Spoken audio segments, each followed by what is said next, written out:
Boa noite, pessoas chegando aqui na live. Boa noite a todos. Estamos aqui nessa noite de quarta-feira, dia 18 de setembro, Setembro Amarelo. E olha só as pessoas entrando. Essa é uma live especial, viu, gente? Olha, é muito raro eu receber alguém aqui no canal, mas hoje é uma live especial. Vai estar eu, o Diego Tavares está chegando daqui a pouco. Nós vamos falar sobre Setembro Amarelo e bipolaridade. As pessoas mandaram perguntas, já tem perguntas aqui separadas. Pessoal dando alô. Oi, Adriane. Alô a todos. Renan, Gabriele. Fabi tá por aqui. Que bom que vocês estão por aqui. Boa noite. O pessoal mandou muitas perguntas lá na postagem, né? Gostei, vou fazer mais post. Para as pessoas mandarem perguntas para as lives. E aí a gente consegue. A live vai ser aqui, não vai ser no YouTube hoje. Depois eu vou baixar ela e vou upar no YouTube, mas hoje vai ser só aqui. Então hoje não é YouTube, a gente geralmente faz no YouTube, mas hoje a live é aqui no Instagram, tá? Então aqui no Instagram que vai rolar, no YouTube continua, vai ser quando eu voltar a fazer as minhas lives no YouTube, né? Vocês estão com saudade das lives no YouTube? Porque eu tô com saudade das lives no YouTube. Mas é porque eu tenho feito muitas aulas ultimamente. Aí eu tô meio sem horário pra fazer live no YouTube. É por causa disso, tá? Só por causa disso. Mas no YouTube tá saindo vídeo. Tá saindo vídeo novo no YouTube. Então, quem for de YouTube, vai começar a sair vídeo novo. Hoje, essa semana eu já passei a gravar. Então, vocês vão ver coisas novas por lá. Deixa eu ver. Aqui, o Diego já entrou.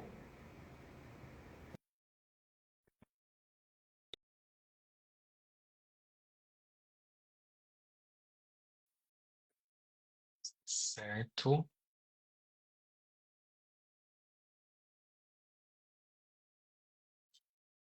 Pronto. Acho que foi. Boa noite, Diego. Olá, e aí? E aí, boa noite. Tava baixo aqui pra mim, agora sim, tá me Ah, tá me escutando? ouvindo? Tô sim, tô sim.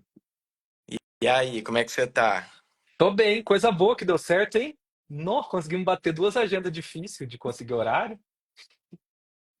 Pois é, mas fim de dia, olheiras, mas roupa do corpo, boa vontade, disposição. Coisa boa, né, Usal? Tá, eu tô aqui no consultório ainda, até de noite. Tô aqui em Cuiabá, tá uma hora mais cedo, então ainda tô saindo aqui. Que bom que. Ah, você tá 7 aí, então? Aqui é 7. Aqui é 7. Por isso que eu fico de olho nessas coisas de horário para não confundir o pessoal daqui e daí. É 7 horas daqui, 8 horas de São Paulo. Então vou dormir mais cedo hoje do que você, com certeza. É verdade, né? A organização do sono é um ponto importante que a gente vai falar hoje, né? Sim, sempre. Pois é, eu fiquei muito feliz de você ter aceito da gente conversar, porque assim, eu confesso pra você que todo Setembro Amarelo eu entro nesse dilema, não sei como que é pra você, mas todo Setembro Amarelo eu fico assim numa meio que numa agonia de não ver as pessoas falando todos tanto sobre transtorno bipolar. E eu acho que deveria ser o mês de falar sobre bipolaridade, porque é um mês para falar de prevenção de suicídio. Então a gente tem que estar falando bastante de bipolaridade. Então é muito bom a gente poder estar aqui para falar de Setembro Amarelo e a importância que a bipolaridade tem em toda essa conversa de prevenir suicídio, né?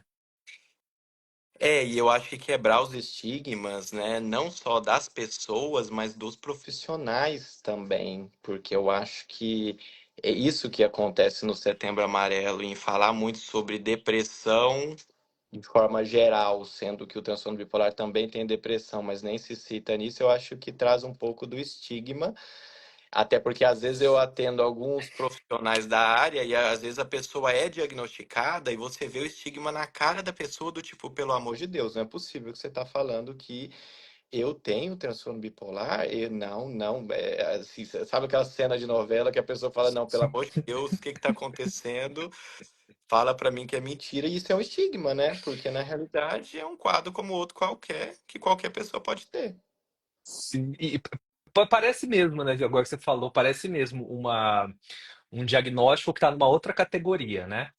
Ansiedade, depressão, um toque, uns quadros assim, TDAH. TDAH, são quadros que as pessoas ficam muito confortáveis, ou sei lá, parece que quando você jogar, eu tenho TDAH, não, beleza, todo mundo tá tranquilo, mas a bipolaridade, sabe? Eu tenho transtorno bipolar, parece que pesa o clima, parece que fica mais pesado, vem com uma carga que, que não faz muito sentido, né? Não faz muito sentido isso. É igual. Uma vez eu perguntei para os alunos, né? Eu falei assim, eu mostrei um quadro, olha, uma pessoa aqui, mulher, 35 anos, com diagnóstico de transtorno bipolar há 5 anos, vai até sua casa se oferecendo para cuidar do seu filho que acabou de nascer, como babá. Nossa. Você contrataria essa pessoa com transtorno bipolar ou a pessoa que tem crise de pânico? 100% das pessoas respondem que contratariam a pessoa com crise de pânico, porque aí eu fiz as perguntas, por quê, né? Ah, porque ela pode matar meu bebê, ela pode ter um surto e jogar meu bebê pela janela, ela pode ficar irritada, ou então ela pode ficar esquecida e o bebê tá ali, morre, ela nem viu. Então, uns estigmas que, na verdade, eu falei, pois é, mas você sabe que uma pessoa com transtorno bipolar, ela pode. Eu posso ter transtorno bipolar, vocês vão saber que eu tenho. Eu estou aqui dando aula, vocês não têm a menor ideia de que isso existe. Então, vocês precisam, então, aí vai começar a aula para explicar daí o que que é transtorno bipolar e tudo, né?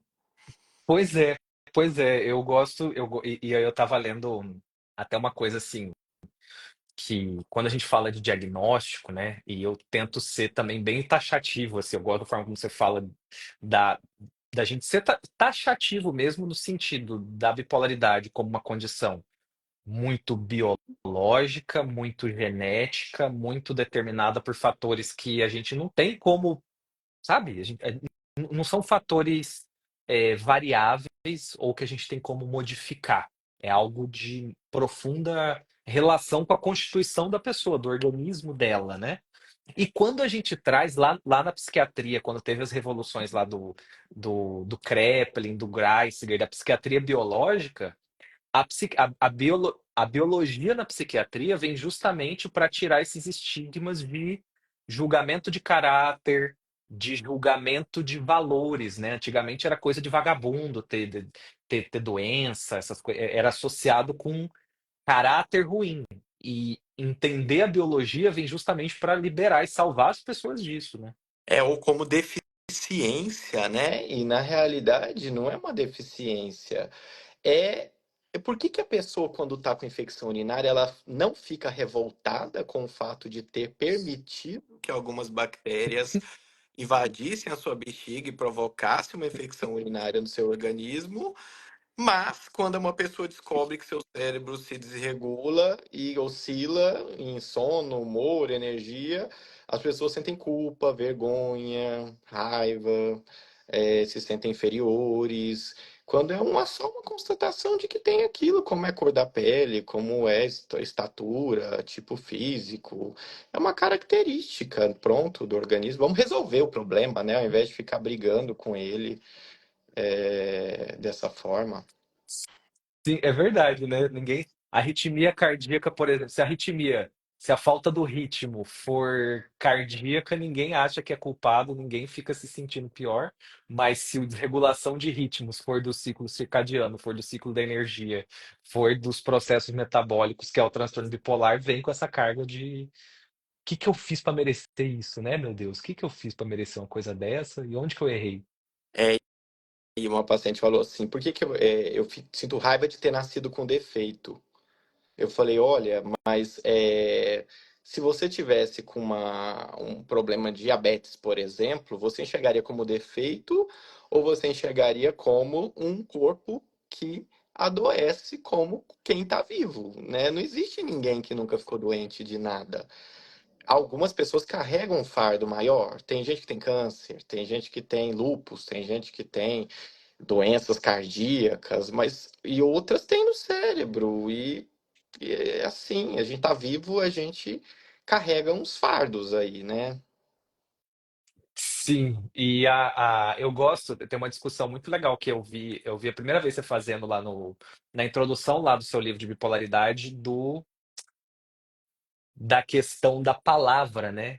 Transtorno mental, ele traz uma conotação de que a pessoa pensou errado, como se a mente dela, sabe, o jeito dela de mentalizar o cotidiano faz a doença acontecer. E isso definitivamente não se aplica à bipolaridade, né? Ele não tá, a mente não está flutuando aqui em cima, e aí a bipolaridade, aí a pessoa pensa de um jeito, a bipolaridade começa a pegar ela. Isso tem uns vícios na nossa própria linguagem, né, que pegam isso, né?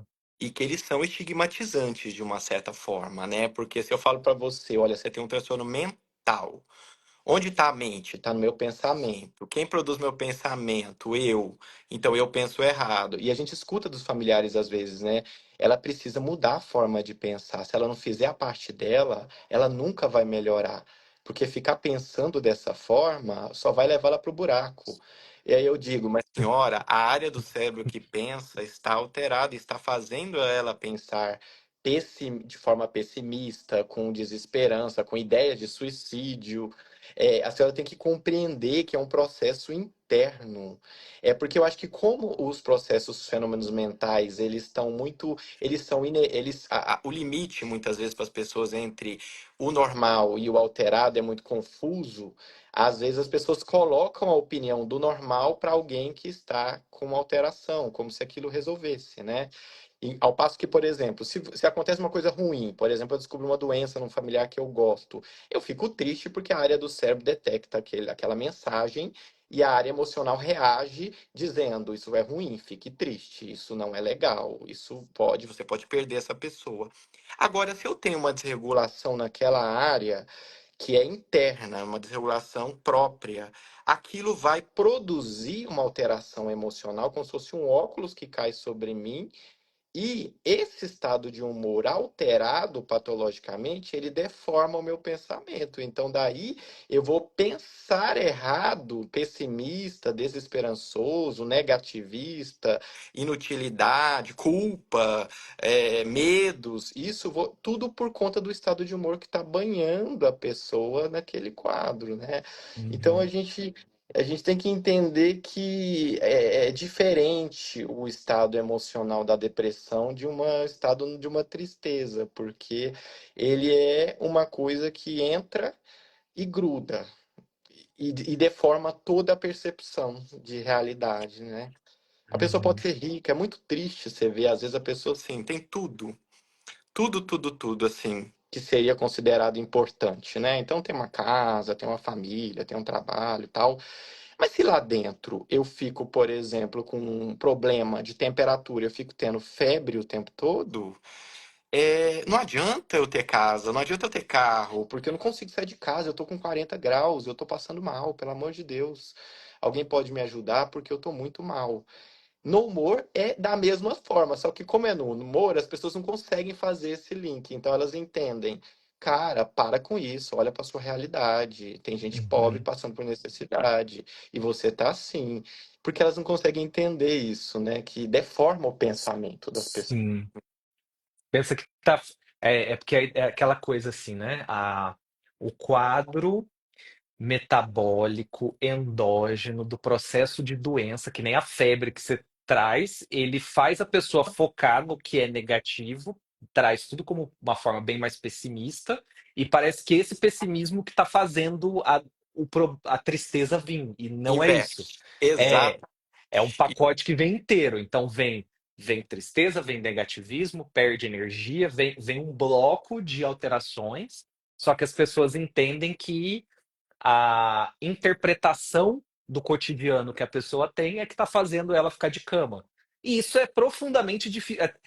Se a gente for parar para pensar mesmo, é difícil até de imaginar uma coisa dessa, né? Que você, nossa, o que que eu tenho que pensar agora aqui hoje para eu É, ficar de cama e não conseguir levantar?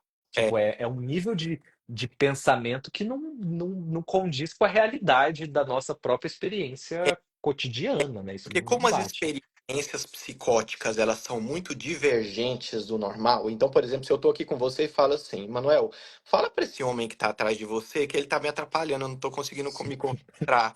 Você fala, não tem ninguém atrás de mim. Eu falo, olha, se você não tirar essa pessoa, gente, eu vou sair porque não tem como. Tá muito confuso.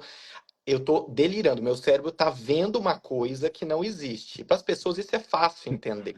Porque, gente, o cérebro tá alterado, essa pessoa tá louca, isso tá errado. Mas na área emocional, como é mais próximo das experiências normais, de alegria, tristeza, culpa, medo, que são emoções que podem acontecer no normal, aí eu acho que é muito mais complexo de entender isso como Uhum. é doença ou é normal, né?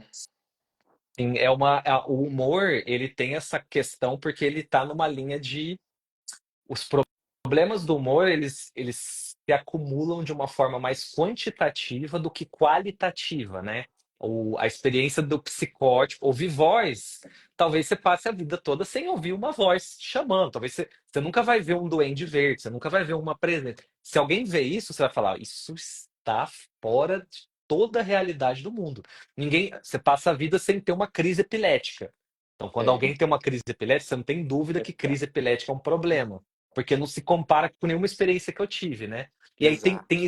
tem esse elemento da comparação de experiências anteriores que eu já tive. Então a pessoa está de cama, deprimida, pensando em suicídio, doente, doente, É. e eu lembro de quando eu perdi minha tia, que eu fiquei triste, que foi uma época difícil.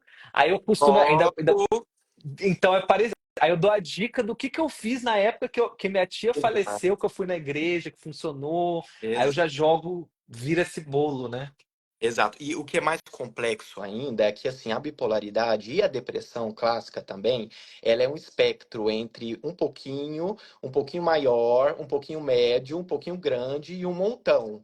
Então, as pessoas podem ter um pouquinho de bipolaridade. Gente, não é tecnicamente não existe, mas assim, um pouquinho de alteração ou um pocão de alteração.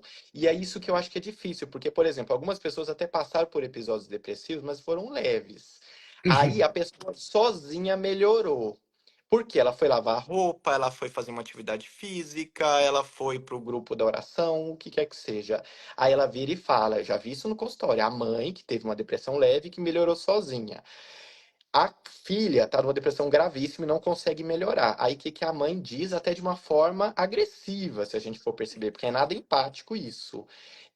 Ela diz, eu não deixo depressão pegar em mim. Quando isso aconteceu comigo, eu peguei e falei: chega, não vou aceitar isso. A minha vida é muito mais importante. Eu vou lavar uma roupa, eu vou correr. Aí eu melhorei. Por que que ela não faz a mesma coisa? Senhora, não é que a senhora não deixa a depressão pegar em você. Ela não pegou porque ela era leve. A senhora não fez nada, a senhora não é um Superman melhor que os outros seres humanos. A senhora é um ser humano como a sua filha é, e a sua depressão ela é leve. Então baixa a bola, porque a senhora não fez nada demais para conseguir sair dessa depressão. Ela melhorou porque ela iria melhorar, ela era leve. Porque às vezes eles fazem isso, as pessoas que já tiveram depressão leve, a gente vê muito isso no Instagram às vezes, né? Curei minha Nossa. depressão com atividade física. Nossa, gente, isso é tão agressivo, esse tipo de coisa. Não que a atividade física não seja importante, é super importante, mas não serve para todo mundo. Em determinados graus de quadros depressivos, isso é agressivo. Isso não vai funcionar para aquela pessoa, porque ela quebrou a perna. Não foi que ela torceu a perna. Você teve uma torção na sua perna. O fulano quebrou a perna. São coisas diferentes. Então, você falar de uma fisioterapia para alguém que torceu a perna, de uma fisioterapia para alguém que quebrou a perna, né? Só que em depressão as pessoas fazem essas associações, porque elas põem tudo dentro de um mesmo pacote. Verdade, muito boa essa comparação do torcer a perna e quebrar a perna, né? Realmente, Não, às vezes precisa de uma cirurgia, e a perna é a mesma, né? Dor, tem perna, mas não são a mesma coisa. É, então não coloque a sua experiência nos outros e nem diga que você foi melhor que o outro porque você melhorou, porque não foi você que melhorou, foi seu corpo que foi melhorando e você junto melhorou. O seu mar acalmou, o mar dela não é calmo e ela tá só esperando, ela tá só vendo a vida dela. Ela tá só ali, né? Depende, depressão muito grave, a pessoa não tem o que fazer, ela fica paralisada vendo o que está acontecendo com ela. E ali as coisas vão acontecendo, né? E é muito agressivo, eu acho, isso, assim, que algumas pessoas colocam dessa forma e às vezes até menospreza a inteligência do outro. Porque você uhum. acha que a pessoa que está deprimida já não tentou pensar em milhões de formas de melhorar, e tentou e ela não tá conseguindo. Então, quando você vem dar uma dica meio boba assim, saia e respire, vai na academia, tome um sorvete, é até menosprezar um pouco a inteligência da pessoa, até, porque, gente, a pessoa sabe disso, né? Ela Sim, não consegue, é diferente, né? sim, com certeza. Porque tem, aí eu até um outro ponto que eu também quero falar com você, que é a gente, assim, né, nessa questão dos termos que a gente usa, né? Transtorno mental, ele tem essa consequência de trazer um estigma. E a forma como a gente tem falado muito também sobre depressão de forma geral, também fica um assunto meio solto, né? Depressão acabou virando uma palavra que as pessoas encaixam em várias situações, então elas encaixam na tristeza do cotidiano, na frustração da vida, a frustração com o trabalho, desilusão com a vida, desilusão amorosa, entra, pega a palavra depressão emprestada e começa a usar depressão. Aí os quadros de transtornos depressivos unipolares recorrentes, os transtornos depressivos viram depressão e a depressão que acontece no transtorno bipolar vira depressão também. Aí, quando a gente vai olhar, parece que a depressão de tristeza da vida, depressão unipolar e depressão bipolar é tudo a mesma coisa, tá tudo no mesmo lugar, fica tudo nesse guarda-chuva de depressão, e no fim das contas, está cada um falando de uma coisa diferente, né? Então, isso Uhum. é um fenômeno, uma questão que acontece e atrapalha o entendimento das pessoas, dos processos, né? Atrapalha porque para as pessoas fica muito confuso, porque o que eu acho que é mais complexo em termos disso que você está falando é porque, por exemplo, quando eu olho um carro, eu gosto de analogia porque eu acho que isso para explicar e também na minha cabeça fica bom. Você olha dois carros parados que não andam, eles podem ter um carro A, porque falta gasolina, que é o antidepressivo, que é uma depressão clássica. O carro B, a hora que você vai olhar lá no tanque, tá cheio. Então, não é um remédio ativador que vai tirar essa pessoa da depressão. É um problema na embreagem para pôr o carro para andar. É lá dentro, em um outro problema, né? Só que fenotipicamente, né, clinicamente, na forma da característica, é igual. Eu acho que isso que é o que é mais difícil na psiquiatria. Porque você tem muitas coisas que são iguais, são como se fossem assim, três gatos da mesma cor, mas eles são totalmente diferentes na sua natureza por dentro. Então, é isso que daí vai demandar da expertise do profissional de separar o joio do trigo. Isso é psicológico, isso aqui é unipolar, é clássico, isso aqui é uma bipolaridade 2 que tem muita depressão e que até parece a depressão clássica, mas não é. Isso aqui é o transtorno bipolar tipo 1, que normalmente ninguém tem problema para diagnosticar, porque é uma coisa até que estigmatizada, do tipo, todo transtorno bipolar tem mania. Tem muito profissional, psicólogo e psiquiatra que acha isso, né? Uhum. Assim, a pessoa passou e tudo, aí vai, troca de psiquiatra, aí ela volta por um motivo. Eu falei, ah, tá. Ah, mas ele falou que eu nunca tirei a roupa na rua e nunca comprei três Não sou carros. doido, eu não sou doido pra falar que eu sou bipolar, né? Se é bipolar é coisa de doido. E aí você vê um estigma do próprio profissional, porque se ele acha que ter bipolaridade é coisa de doido, significa que ele não consegue enxergar que tem outras formas mais leves, espectrais, que são pessoas que normais, assim, do dia a dia, assim, pessoas que estão trabalhando, que estão vivendo, que não estão em hospital internadas e nunca ficarão, né? Então, por isso que Uhum. eu acho que às vezes a pessoa fica muito surpresa a hora que ela recebe um diagnóstico, porque vem esse estigma de falar, tá, mas eu convivi a vida inteira com isso, não é possível, que tem alguma coisa errada. Eu falo, olha, o diagnóstico ele não vai sumir se você não quiser aceitá-lo, né? Se você quiser ir embora e fingir que isso não aconteceu, ele não vai sumir, ele existe, sempre existiu. O que você me contou aqui é verdade ou é mentira? No momento você me diz que você tem várias depressões, mais de três, um monte ao longo da vida. Se é verdade ou se é mentira? É verdade. Você me contou que nos períodos que não está em depressão, você tem momentos de mais empolgação e que você faz um monte de coisa e que está super ocupado, ou momentos de irritabilidade, ou momentos que têm gastos um pouco mais aumentados, ou que têm sexualidade mais aflorada. Então, essas coisas são mentira ou elas são verdade? Elas são verdade. Eu falei, então, assim, isso é o diagnóstico, é só uma constatação de como a sua régua funciona. Ela tem uma agitação e uma desagitação, e uma agitação e uma desagitação. E é só isso, nada além disso. E agora, para escolher o remédio, isso vai mudar a partir dessa constatação. Então, Uhum. quebrar um pouco esse estigma, né? Eu gosto muito de, assim, às vezes eu converso com algum estudante de faculdade, com alguém que está assim na muito pessoal de faculdade de medicina principalmente, e eles sentem uma distância muito grande do trabalho que a medicina como um todo faz e o que a psiquiatria faz. E aí que, por exemplo, nessas questões, a bipolaridade eu acho muito é, incrível de estudar transtorno bipolar, porque é um raciocínio que aproxima muito a gente da medicina como um todo, né? Então, por exemplo, a pessoa chegou lá, ela tá triste, cansada, tá dormindo muito, ela tá cansada demais, tá dormindo a mais, ela não tá se alimentando, ela tá com um conjunto de sinais e sintomas. Aí isso é uma síndrome depressiva. Então você vai lá e organiza, certo? Então isso aqui é uma síndrome depressiva. O que às vezes acontece é de darem um diagnóstico sindrômico, então depressão, né? Descobrir uma síndrome depressiva já fica só na depressão, como se fosse assim, febre, né? Como se fosse algo que é um momento ali do diagnóstico que ele é intermediário. Então você juntou, você deu um diagnóstico sindrômico, e aí você precisa se perguntar qual condição que está gerando essa síndrome. E aí você vai para uma investigação etiológica do processo subjacente que está acontecendo lá embaixo no organismo da pessoa que faz ela deprimir daquele jeito.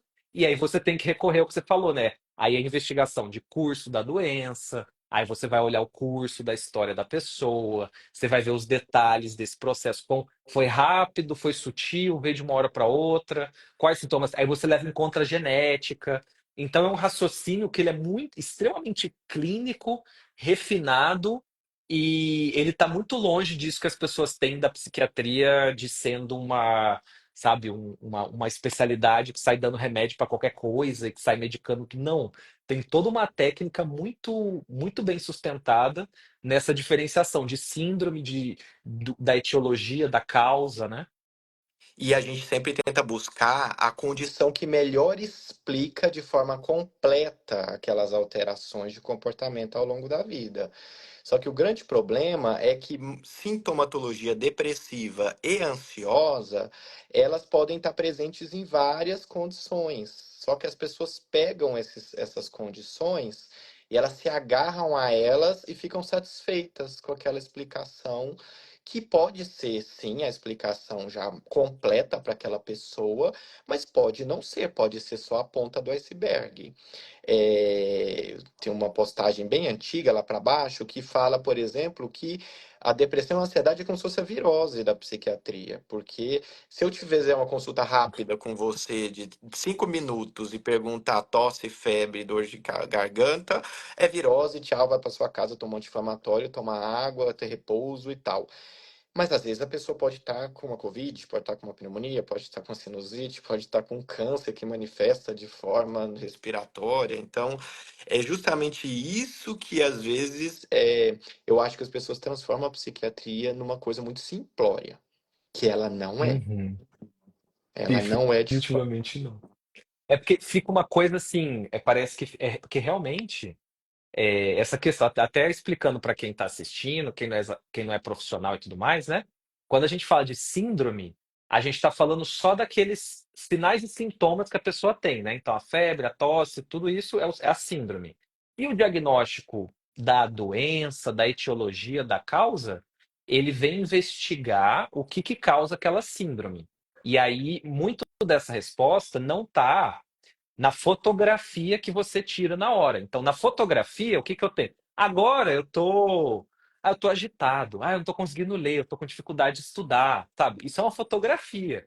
Então, você está com dificuldade de estudar agora, mas um ano atrás teve uma depressão muito forte e teve uma outra lá atrás, e na sua família, aí você já tá, ó, olha um olhar biológico que traz um raciocínio, né, de realmente investigação, olhar para a família, é uma questão da gente ir para o filme, né, sair da fotografia, ir para o filme, ir para o curso da história de vida da pessoa, da história da doença, da história dos episódios, e não ficar realmente nessa coisa ansiedade, ansiolítico, dificuldade para estudar, remédio para estudar, não ficar nesse ligue os pontos, né? Que senão daí não precisa ter médico, não precisa ter profissional, não precisa de nada.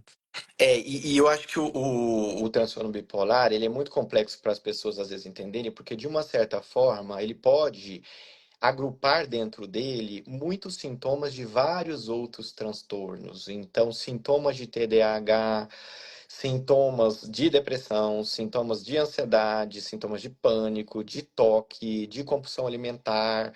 E aí, às vezes, as pessoas ficam confusas, mas peraí, mas, ué, a pessoa tem compulsão alimentar, ela tem um transtorno de compulsão alimentar, o problema dela é alimentar. Aí eu falo, mas tá, mas você sabia que foi feito um estudo em 2007 na Itália com mais de 1.000 pessoas que foram submetidas à bariátrica e que tinham compulsão alimentar e por isso foram submetidas à bariátrica? 89% pertenciam ao espectro bipolar. Então, o aumento de impulsividade alimentar, ele era só a ponta do iceberg dessas pessoas.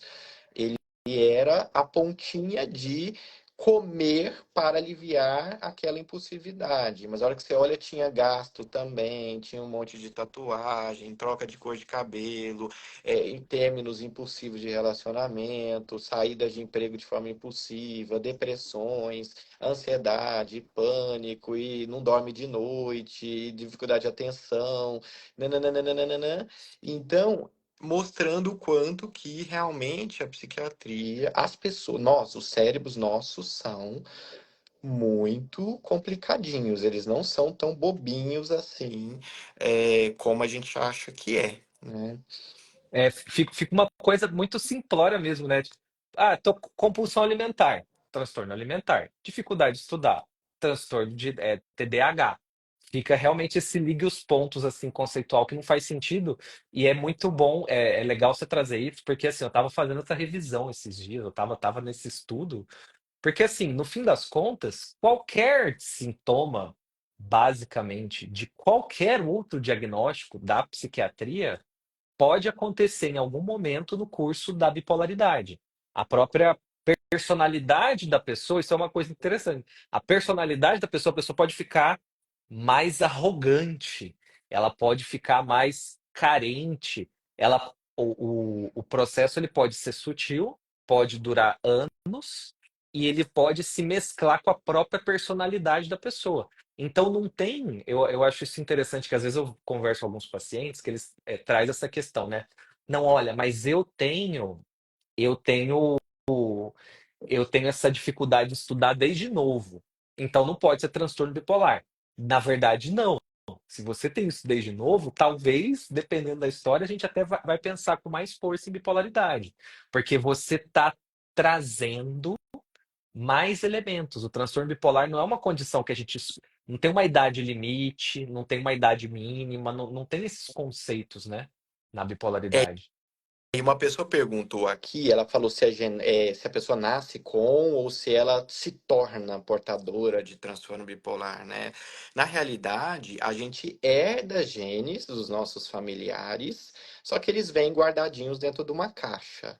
Então, essa caixa ela pode ser aberta ou ela pode permanecer fechada. E o que que abre essa caixa? Estressores na infância até os 10 anos. Então, pais gritando dentro de casa e aumentando cortisol na criança que, meu Deus, grito, e aí ela fica, solta aquela descarga de adrenalina, de cortisol, bullying em escola, abuso físico ou sexual, é, privações, negligência afetiva, né? Várias coisas ao longo da vida podem fazer aquela genética aparecer. E às vezes aparece já na infância, às vezes aparece na adolescência, às vezes aparece depois, com 30 anos, ficou, e vai, mas chega uma hora que, pum, aí não dá, né? Aí abre a caixinha de Pandora e os sintomas aparecem de uma forma assim, né? Uhum. E tem esse processo, né? É importante ver essa questão do curso, porque tem realmente aquele processo da sensitização, né? Que começa com, vai, teve uma tragédia, teve algum acontecimento mais grave, aí foi o primeiro quadro depressivo. Aí depois, talvez o segundo também tenha tido algum precipitante externo, a pessoa deprime de novo. Já no terceiro, a pessoa começa a deprimir por quase qualquer coisa, aí chega uma hora que o quadro depressivo começa a aparecer sem contexto nenhum, ele ganha vida própria, que aí é realmente o transtorno acontecendo de uma forma autônoma, né? Isso tem a pessoa, isso eu gosto de olhar, assim, porque você tem a pessoa, você tem ela, os valores dela, a forma como ela encara a vida, toda a personalidade dela, e você tem esse outro processo que tem vida própria e que começa a ter, até às vezes relacionado à época do ano, começa a ter alguns padrões, em algumas pessoas são mais firmados nesses padrões, mas são padrões que não tem nada a ver com o que está acontecendo na vida, com o que que a pessoa está pensando, com o que que ela está deixando de pensar, né? Ele ganha vida própria, né? Uhum. Então, e assim, bipolaridade, ela sempre deve ser suspeitada quando a pessoa tem depressões recorrentes, ou seja, muitos episódios depressivos. E as pessoas às vezes acham que para ter depressão tem que ter um gatilho. Ah, ela tem que brigar com separar do marido, separar do companheiro, tem que perder o emprego, tem que morrer a mãe, tem que alguma coisa, mas o que acontece muitas vezes é que pode acontecer de forma autônoma, independente de qualquer coisa. Ou a pessoa pode começar a ficar sensível aos estressores. Então, uma coisa que nem é tão assim importante faz a pessoa desregular. E porque não é, o problema não está fora no ambiente, né? O ambiente ele é importante na gênese do quadro, na origem do quadro, mas o problema principal ele é interno, é uma vulnerabilidade, né? Então, até entrando na questão de suicídio, as pessoas pensam assim, por que que alguém tenta suicídio? É, é, a maior parte das pessoas, esmagadora das pessoas que tentam suicídio, é porque elas têm uma vulnerabilidade para o suicídio. Então, elas têm um conjunto de coisas. Elas têm humor deprimido, ou seja, um humor negativo, um estado emocional negativo, misturado com uma impulsividade que é tipo, não, já não dá para esperar. Eu vou fazer e Uhum. não consigo aguentar muito tempo de dor. Eu já vou pro finalmente, não quero nem saber, assim, não consigo esperar. Eu tenho uma intolerância a esse desconforto, né? Junto com energia, junto com coisas cognitivas também. Então, a pessoa que tenta suicídio, geralmente, rapidamente, ela vai para um desfecho de catástrofe. Não tem solução, não tem mais saída, não dá mais, acabou, não vejo saída, só essa saída realmente. Então, e a cabeça, aquilo que a gente falou no começo, né? Ela, às vezes a gente julga, né? Fala assim, meu, por que a pessoa tentou suicídio? Só que talvez se um dia a gente tiver uma máquina que coloque um capacete que faça eu sentir o que a pessoa está sentindo, eu iria tentar ter o mesmo comportamento que aquela pessoa teve, porque nossos cérebros são iguais. Sim. Então, não dá para julgar a pessoa, né? Era um estado interno desesperador. E tem o transtorno bipolar, ele tem essa questão, né, que ele derruba, ele dá um pessimismo, ele dá desesperança com relação ao futuro, só que ao mesmo tempo você pode ter um quadro misto, né, que mistura a parte depressiva com a parte da agitação. Então a pessoa está profundamente desesperançosa, mas muito agitada. E eu, assim, Diego, você deve também ver isso, assim, não tem condição pior, parece, na psiquiatria, de mais angústia do que um quadro misto forte, né? O nível de não é incômodo, não é desconforto, é desespero mesmo, né? É um nível de angústia, assim, que eu acredito que é um dos mais altos que o ser humano pode experimentar, são os quadros mistos de transtorno bipolar intenso, são muito complicados, né? Uma paciente falou assim para mim, ela falou: "Imagina alguém queimando o seu pé continuamente você tá amarrado numa cadeira e você não consegue sair. Aí eu falei, nossa, isso é desesperador. Ela falou, mas imagina agora o corpo inteiro. Ah, então, assim, é pior do que só o pé. Ela falou assim, o corpo inteiro. Claro que não é uma sensação física, assim, desse jeito, né? Mas é uma sensação mental de que dói, agoniza, desespera e o pensamento fica turbilhonado, porque a pessoa vai tentando uma forma de saber o que fazer, o que, é que eu vou fazer, como, e não dá, e tal, e aí, e como o pensamento ele é negativo e pessimista e desesperançoso, então assim, é como se fosse um demônio, por isso que antigamente eles achavam que era espírito, né? Porque faz um pouco de sentido, mas é lógico que a explicação é outra, né? Imagina um demônio aqui do seu lado falando: você é péssimo, você é horrível, você é feio, não vai dar certo, você vai passar fome, você vai ficar debaixo da ponte, todo mundo vai odiar você, sua vida vai acabar e você vai sofrer e não tem solução e nunca vai melhorar. E viver não tem sentido nenhum, porque vai ficar aqui para ficar sofrendo isso, para trabalhar, juntar dinheiro e todo mundo vai morrer depois. Então por que que você já não acaba com tudo isso logo de Não, vez? é, não tem coisa pior, né? E tem, aí vem um problemão também, né? Na bipolaridade, até falando sobre estado misto e sobre essa questão de suicidabilidade e tudo mais, que é a pessoa chega lá para atendimento, ela tá deprimida. Aí ela recebe aquele diagnóstico da virola, depressão e acabou, sabe? Em 5 minutos está feita a conversa, a fotografia foi tirada da depressão. Se ela sair da consulta com um antidepressivo, que é o que acontece muito, a gente acaba jogando gasolina nessa agonia, né? Porque essa agonia, às vezes, ela tá no nível leve, ela tá angustiada, ela tá assim, ai, tô pensando coisa negativa. Aí vai parecer, vão ouvir e falar assim, ah, depressão, ansiedade. Então fica nesse nível mais genérico, mais inespecífico. Depressão, ansiedade, passa um antidepressivo.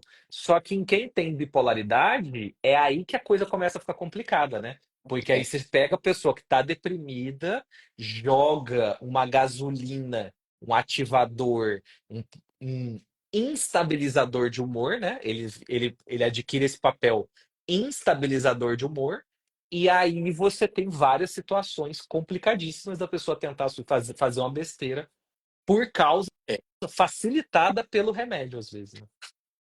e aí, olha como é complicado, porque às vezes o tratamento piora a depressão da pessoa. É muito estranho para as pessoas entenderem, mas antidepressivo aumenta a depressão, ele é anti-inflamatório, antidepressivo, ele é contra a depressão, mas porque nesses quadros ele pode energizar a depressão, agitar a depressão. E aí as pessoas às vezes podem ir para eu tô deprimido, eu fico mais deprimido, ou eu tô deprimido, eu fico com mais pânico, mais ansiedade, ou eu fico com mais dificuldade de dormir, ou eu fico com mais irritabilidade. Então, esses desfechos ruins, eles todos também devem levantar, a gente pensar em deve ter algo de errado, né? Só que normalmente as pessoas não pensam, elas pensam assim: o quadro tá ficando pior, gente, a gente tem que fazer mais coisas porque tá piorando. Então, agora que a gente tem que agir mesmo. Então, a gente tem sempre que ter um raciocínio crítico sobre os tratamentos que a gente utiliza não poder estar piorando as pessoas, né? E não o quadro em si, porque existem essas possibilidades, né? E eu acho que assim, as pessoas às vezes quando ouvem esses relatos que a gente fala de depressão com agonia, com desespero, com desassossego, com muito pensamento na cabeça, elas pensam em ansiedade. Porque, Uhum. igual você fez uma postagem, né, muito boa, mas que as pessoas não estão preparadas ainda para entender isso. Que ansiedade não é agitação mental.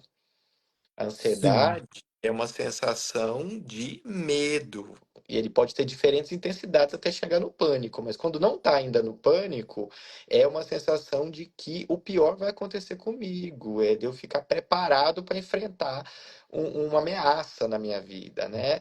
E o que eu Uhum. acho que é mais difícil ainda, às vezes, na transtorno bipolar, é que o transtorno bipolar pode ter ansiedade clássica dentro do estado misto. Então, a pessoa pode estar angustiada, desesperada, querendo se matar, sem conseguir dormir, pensamento acelerado, e também ter crises de, meu Deus, tô passando mal, vai acontecer algo ruim, não consigo parar de me preocupar com as coisas. Só que aí quando alguém vê isso, então tem ansiedade, tem depressão, logo depressão com ansiedade, logo antidepressivos que melhoram a depressão e melhoram a ansiedade.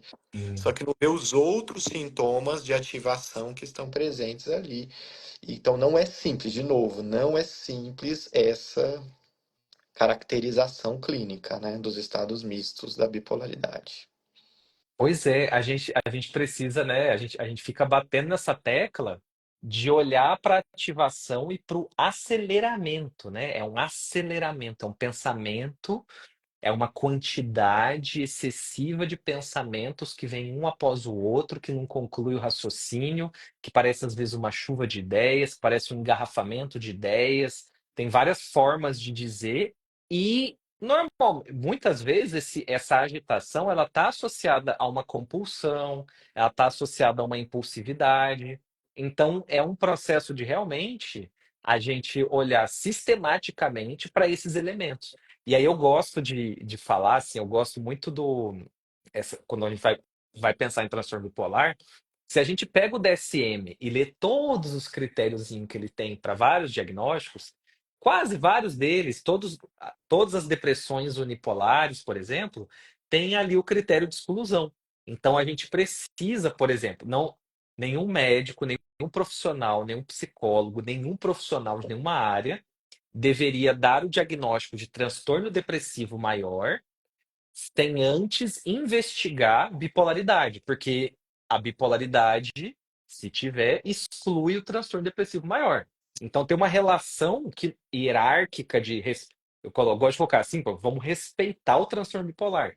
Respeite o transtorno bipolar, porque aí você não sai dando o diagnóstico de transtorno depressivo maior sem antes olhar para agitação, para ativação, para esses elementos. Então tem que procurar para poder encontrar. Não vai Mas, aparecer. mas os profissionais subestimam a bipolaridade, porque eles batem o olho e falam, nunca tirou a roupa na rua, nunca gastou e ficou endividado em milhões, logo você não tem transtorno bipolar, logo você tem depressão, logo tome o seu tratamento. Então é uma subestimação da complexidade dessas apresentações mais sutis, porque a pessoa que está numa depressão assim, agitada, mista, ela vai ter, por exemplo, beber sem parar para aliviar a depressão. Bebida, álcool, álcool, álcool, álcool em grande quantidade. Às vezes a pessoa está deprimida e gastando de forma desnecessária, com coisas que ela não precisa. Gente, um deprimido não é para ter vontade de gastar. Não faz parte, a gente vê. A pessoa não quer tomar banho, a pessoa não quer escovar os dentes. Por que que ela teria? Ou então comer compulsivamente estando deprimido. O cérebro deprimido ele é desligado, ele tem uma lentificação global, é uma prostração completa, é uma desenergização, é um demônio que tira toda a energia. Só que, e aí então, não se enxerga essas coisas, né? Uma pessoa que está deprimida, mas se masturba 4 vezes por dia. Não faz sentido, tem queda de libido no episódio depressivo, né? Ou então a pessoa está deprimida e tem impulsividade suicida recorrente, né? Quando a pessoa tem impulsos e tentativas de suicídio recorrentes, é porque ela está tendo aumento de energia e de impulsividade. Então, assim, Uhum. o deprimido, completamente deprimido, clássico, puro, sem nenhuma energia, a chance de suicídio dele é mínima. Sim, Isso é uma, praticamente. é uma desativação geral, né? Cai todo o disjuntor, você joga energia lá embaixo, você joga as funções metabólicas lá embaixo, né? Tem até essas leituras assim do próprio a taxa metabólica mesmo, contagem de calorias, de taxa metabólica basal, normalmente ela vai cair, ela fica mais lentificada e nos processos de mania a pessoa fica agitada. Então as agitações, elas são esses sinais de alerta, né? Agitação, compulsão, isso tudo é sinal de alerta para a gente, né? A gente precisa ter essa visão das depressões puras e depressões mistas. Se tiver sinal de mistagem, você pega e você vai olhar. E também, até tem um outro elemento, né, que vai além dessa questão do puro e misto, alguém mandou aqui da catatonia e tudo mais. mas é o que é grave, né? Então, quadros graves, quando é muito grave, toda vez que a gente pensa, se a gente pensar que todo quadro grave tem uma chance significativa de ser transtorno bipolar, a gente já salva um monte de gente, né? E aí que às vezes os profissionais, né, quando faz os cursos e tudo, a pessoa fala assim: "Nossa, eu tô achando que, eu acho que eu tô diagnosticando muito transtorno bipolar. Será que eu tô, sei lá, viajando, inventando isso e agora eu só faço o diagnóstico disso?" Gente, o que acontece é o seguinte, é o viés da gravidade das pessoas que nos procuram. Então, se as pessoas que procuram o dermato por queixas de depressão, ou o ginecologista ou endocrinologista, geralmente são depressões leves, é quadro geralmente não bipolar. Agora, as pessoas que vão procurar o psicólogo e o psiquiatra, gente, tem um estigma grande ainda hoje. E normalmente a pessoa não tem uma bobeirinha que começou ontem e que tá. A pessoa tem um monte de depressão, a pessoa teve já várias tentativas de suicídio, a pessoa teve uso de álcool, teve coisas de gastos, a pessoa teve um monte de troca de trabalho, não para em lugar nenhum, não dorme, né? Ativação noturna. E aí é claro que a chance disso ter transtorno bipolar é pela gravidade, não é que você está inventando uma coisa que não existe, é impossível inventar um diagnóstico. Uma vez perguntaram, né? Ah, uma pessoa, eu fui diagnosticada com depressão, com transtorno bipolar, e aí depois um outro profissional falou que eu tinha depressão. Em qual devo confiar? Eu falo, olha, não dá para saber seu caso, eu não sei o que que você tem, mas a chance probabilística de quem falou que tem transtorno bipolar é maior do que de quem tem depressão, porque a pessoa que falou que tem transtorno bipolar, ela não vai inventar um sintoma que você não tem. Agora, quem deu o diagnóstico de depressão, ele pode não ter visto uma parte do quadro que você Uhum. tem que ficou escondido. Então, é muito mais improvável que um diagnóstico de transtorno bipolar esteja errado do que um diagnóstico de depressão estar errado, porque ele pode estar faltando coisas que expliquem melhor o quadro, né? Sim, e essa questão, a nossa é como se tivessem filtros, né? A gente vai filtrando e as pessoas que têm situações mais crônicas e mais recorrentes e mais graves, né? Mais recorrentes e mais graves, elas estão nos consultórios. Então, todo profissional de saúde mental, ele tem que dominar o conceito da bipolaridade, porque é justamente aquela pessoa que não foi uma crise existencial que se abateu nela, não foi uma situação cotidiana, porque quem melhora indo para a igreja, quem melhora pensando positivo, quem melhora numa aula de dança, esse pessoal não fica no consultório, eles vão embora, então acaba ficando realmente uma triagem Uhum. que assusta o profissional que está estudando bipolaridade. Você fica assim, nossa, mas é todo mundo. É porque você tem um consultório que vai ficar pegando essas situações. É como o hematologista, ele vai falar assim, nossa, mas todo mundo agora tem leucemia? Não, é porque você trabalha com leucemia. Não é que todo mundo tem leucemia, que no seu consultório vai ter isso. É natural que tenha isso. Exatamente, isso assim, com certeza. E uma coisa importante, né, sobre suicídio, né, tentativa de suicídio e tudo, né, na população geral, então assim, pegar todo mundo que existe no mundo, a prevalência o risco de suicídio de uma pessoa qualquer, se eu pegar alguém aleatório, é de menos de 1%, 0,4%. Quando uma pessoa tem um diagnóstico de depressão clássica unipolar, é em torno de 7%. Quando é de transtorno bipolar, é em torno de 15% a chance. Então, de todas as pessoas que têm transtorno bipolar, 15% dessas pessoas vão ter risco de tentativas de suicídio, uma, duas, três, quatro. Então, é o diagnóstico em que há maior risco de suicidabilidade de Uhum. todos os quadros que existem, né? Então, aquilo que você falou no início não faz sentido. Mas por que que então as pessoas não falam sobre transtorno bipolar no Setembro Amarelo? Na minha opinião, porque elas não acham que grande parte dos episódios depressivos sejam bipolares. Eles acham que a maior parte das pessoas não tem nada de exuberante, maníaco que ficou internado no hospital tendo alucinação, logo é um quadro depressivo E é lógico, daí é um quadro que tem suicídio dentro de um quadro depressivo. Então, é por causa das prevalências que as pessoas às vezes, não acreditam que bipolaridade seja algo que pode acontecer em gente como a gente, né? Eles Uhum. acham que não. Você nunca ficou no hospital? Uma paciente minha falou isso. Me perguntaram no hospital, no pronto-socorro, se eu nunca tinha ficado internado no hospital. Eu falei que não. Aí a pessoa falou, então você não tem transtorno bipolar. Nossa. É muito grave isso, assim. É Se muito faltar grave. vaga no hospital, é só acabar com o hospital que zero o transtorno bipolar, né? Só parar de internar que acabou. Então assim, é um grau de preconceito sobre bipolaridade que faz com que daí então as pessoas ignorem que a maior parte das tentativas de suicídio são de quem tem bipolaridade.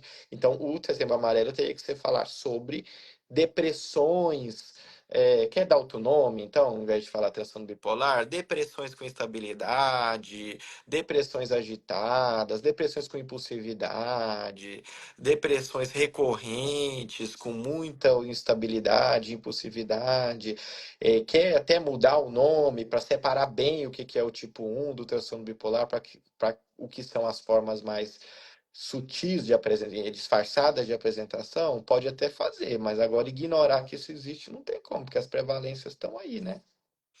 É, o, aí até a gente já tá, olha, estamos quase batendo uma hora aqui de live, estamos bem, o pessoal tá participando bastante, mas tem uma pergunta que sempre vem, e eu já respondi ela, eu já não sei mais quantas vezes que tentei responder essa grande pergunta, só que a sua explicação me trouxe ela de volta aqui. As pessoas, quando eu falei, né, de como que transtorno bipolar se associa a risco de suicídio aumentado, muita gente também perguntou sobre borderline. Falou assim, não, achava que era borderline que tinha muito isso. É, E aí que é uma situação complexa, né? Porque no fim das contas, é um ponto que a gente vai olhando nos diagnósticos da psiquiatria, que às vezes dos critérios diagnósticos, tipo desses transtornos de personalidade, até pelo fato deles virem de outras escolas, né, de outras origens diferentes do que são o transtorno bipolar, vieram de observação de médicos em hospitais, fazendo descrições e tudo mais. E borderline, por exemplo, narcisista, veio de uma explicação da psicodinâmica das pessoas, vem de outro contexto, né? Às vezes começa a criar esses diagnósticos que nem borderline que ficam numa fronteira que, se você vai olhar os critérios de borderline, muitos borderlines, se a gente for olhar eles de uma outra forma, a gente descobre uma bipolaridade ali, né? Então, esse assunto sempre vem, bipolaridade, borderline, a confusão que vira. E o que é muito complicado é que um diagnóstico de um transtorno de personalidade, eu estou dizendo sobre como a pessoa é. Então, é muito mais. Eu estou entregando para a pessoa uma responsabilidade sobre aquilo que está acontecendo com ela. É uma estrutura de personalidade, é um jeito de ser que foi construído ao longo da vida e que não melhora com remédio. Não existe tratamento com remédio para transtorno de personalidade. O principal tratamento é psicoterapia, onde eu vou compreender a minha forma de ser, de ver o mundo, de reagir ao mundo e tentar entender que talvez não é bem o que eu enxergo, mas é um pouco diferente daquilo que eu enxergo, que as pessoas não estão contra mim, que na realidade essa sensação de vazio, esse medo de abandono, ele tem uma origem lá atrás na minha história de vida, porque minha mãe trabalhava muito, meu pai trabalhava muito, me deram as coisas de comer e de ter, mas eu não tive afeto, então ficou uma carência afetiva, ficou uma privação. E é claro que isso a conta não fecha, porque eu vou tentar ao longo da minha vida ter o que eu não tive. E aí, nas minhas relações que eu vou ter com as outras pessoas, eu vou ter dependência, eu vou grudar na pessoa, porque eu não tive, eu quero ter, todo ser humano quer ser amado. A gente quer ser gostado, né? Tipo assim, eu gosto do Manuel, ele gosta de mim, então a gente é amigo, a gente gosta um do outro, a gente quer ser querido, a gente quer ser aceito, a gente quer ser ouvido, a gente quer atenção. todo ser humano quer essa atenção. Criança é muito bom para fazer isso, né? Tem uma menina de 5 anos, faça uns testezinhos leves psicológicos com ela. Mas você ignora uma criança, olha a reação que ela tem na hora que você ignora. Gente, ela tem uma resposta emocional de gritar, de jogar as coisas, porque ela quer ser ouvida, ela quer ser amada, ela quer ser quista. Então, o transtorno de personalidade, ele existe, assim, eu acredito, né, que existam pessoas que têm questões que foram estruturadas psicologicamente de uma forma que não foi legal e que isso gera uma falta na vida adulta. Mas qual que eu acho que é a diferença assim primordial para transtorno bipolar? A pessoa com transtorno borderline tá tudo bem na semana dela. Ou seja, o humor tá estável, mas aí sim, a hora que acontece um pum de medo, de possibilidade de abandono, né? Então, um parceiro que não responde a mensagem, ou que de fato termina um relacionamento, ou que começa a conversar com um amigo e eu acho que significa que vai me trocar por Uhum. ele. Aí desregula a pessoa total. Aí a coisa começa. Aí é emoção, é uma coisa emocional, é reativa àquela situação ali de relacionamento mesmo interpessoal, né? Mas que a origem está lá atrás, porque quem não tem vai virar e vai falar: bom. Ele tem um amigo que agora apareceu e que é bem amigo dele, que já era amigo de antes, mas então, ok, né? Mas eu tô com a pessoa, então ela gosta de mim, então tá tudo bem.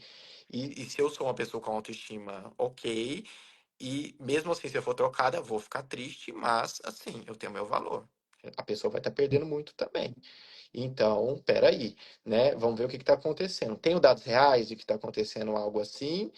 Não, não tenho. Então é uma coisa da minha cabeça, porque a gente viaja às vezes também. Nossa cabeça de todo mundo dá uma viajada, mas a pessoa volta assim, não, peraí, né? Deixa eu ter mais elementos, deixa eu ter mais dados. Mas quando a pessoa tem transtorno borderline, a interpretação é de abandono, de que agora não vai ficar. Então, realmente tem. Eu até sugiro as pessoas assistirem, né, aquele filme Atração Fatal. Uhum. 1986 é bem antigo, tudo, mas ele Sim. mostra assim, uma moça, assim, não vou dar muitos spoilers, mas uma moça que num relacionamento que ela se envolve, fica muito clara a dependência afetiva e que a hora que não tem uma ameaça real ou imaginária de que não vai ficar junto, aí você vê a desregulação emocional, você vê Sim. a impulsividade, você vê coisas que até tem no transtorno bipolar, mas que não é assim, gerado por um medo do abandono. É justamente aquela questão de ver a figura clínica, ver a síndrome acontecendo. Então a gente olha para o que aparece na superfície, é a desregulação emocional. Só que na investigação do que está causando isso, ou do que são os fatores mais importantes, na bipolaridade a gente vê, no fim das contas, algo de oscilação energética, de ativação, e o borderline, ele tem esse elemento relacional, né? Ele é um diagnóstico de interrelação. Então a pessoa tem uma relação com o outro, e são nas relações que o problema acontece, porque é reverberação, é repetição de relações lá do início da infância. Então, é como se a gente pudesse entender camadas diferentes do processo, né? Uma coisa é a forma como eu funciono, outra coisa é um diagnóstico que eu tenho. Transtorno borderline é como eu funciono, transtorno bipolar, você tem transtorno bipolar. E é, inclusive, assim como a pessoa pode ter uma personalidade borderline, narcisista, chata, divertida, estável, não, ela pode ter pneumonia, ela pode ter hipotiroidismo e ela pode então ser borderline, funcionar de um jeito borderline e também ter transtorno bipolar. Então são processos que a gente coloca, é comum entenderem como uma competição, né? Ou é um ou é outro. E na verdade não. A gente está falando de coisas diferentes, estamos falando de conceitos diferentes. Uma coisa é padrão de funcionamento e personalidade do campo da psicologia, outra coisa são essas caracterizações médicas de processos que melhoram com intervenção química, com remédio, né? E Então se são você camadas diferentes, né? E se você explica bem para a pessoa e ela é muito psicoeducada, ela sabe diferenciar. Então ela diz: doutor, tem a minha depressão de quando eu me sinto abandonada e quando ele não atende o telefone, quando não me dão atenção, mas teve aquela outra depressão que não tem nada a ver com isso. É uma coisa que entra dentro de mim e que me faz ficar daquele jeito. Então são coisas diferentes essas reações. A pessoa vai conseguindo separar o que que é reativo a uma questão psicológica que ela teve no emprego, que ela se sentiu preterida, que ela se sentiu rechaçada, frustrada, abandonada psicologicamente, de uma coisa que tem cíclico e que não tem nada a ver. A pessoa diz, não, tem vários episódios meus que não tem nada, não aconteceu nada exatamente, e eu fico deprimida e depois eu fico irritadiça, depois eu fico eufórica, alegre demais, empolgada demais, cheia de planos e nem penso direito e saio fazendo umas coisas que não é muito, não foi estruturado, mas a pessoa vai conseguindo separar, né, quando tem junto os dois diagnósticos, né? Mas o grande problema é que a forma como os manuais foram feitos, eles colocam os critérios, e as pessoas desavisadas elas não estudam a doença como um todo, mesmo o borderline. Então elas vão pelo critério.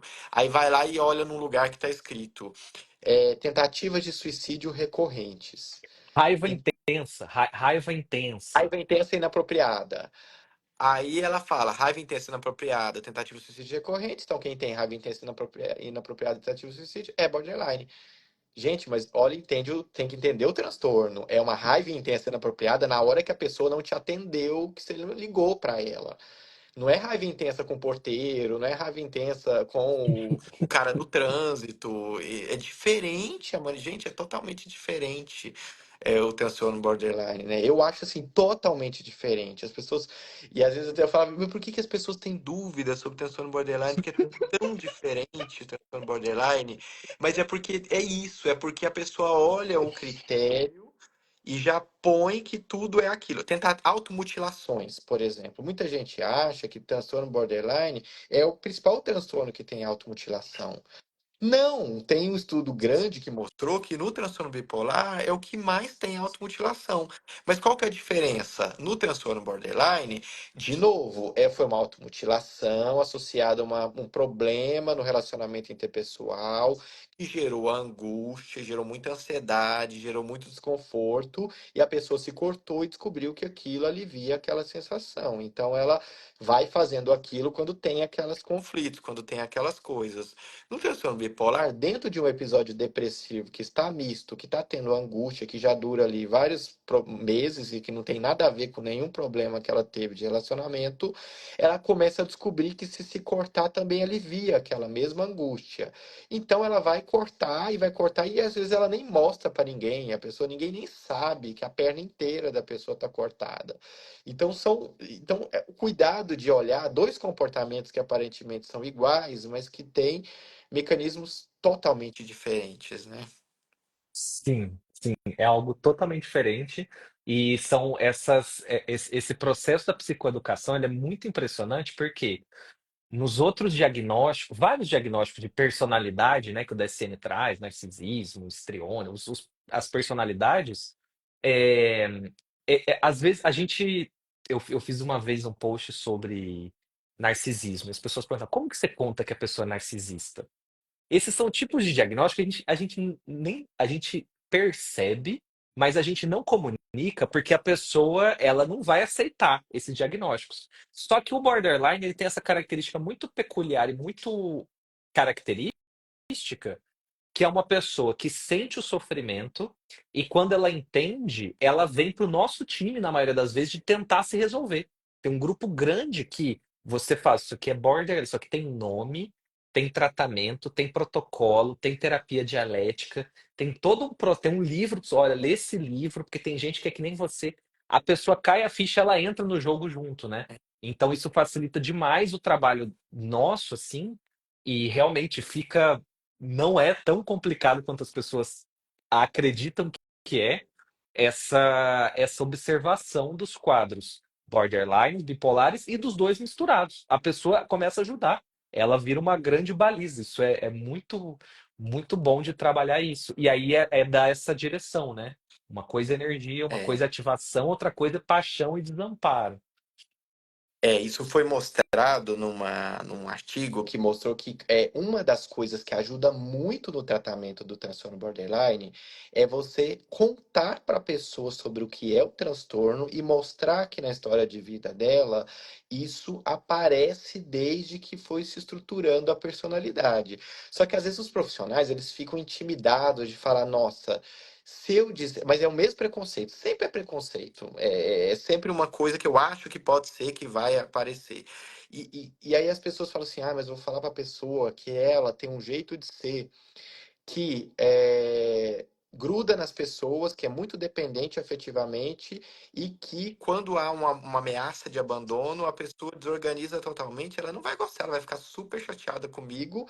E aí a pessoa não faz isso. A hora que ela não faz isso, a própria pessoa não tem condição de descobrir isso, né? E aí ela vai seguir anos não tendo um entendimento sobre ela mesma, porque isso é assim, não tem como a gente fugir. A gente tem que sentar e falar, ó, é assim que acontece. E tá tudo bem, não é uma crítica. Nós não estamos aqui querendo apontar o dedo para você e dizer que você é errado e tal, e coisas do tipo, né?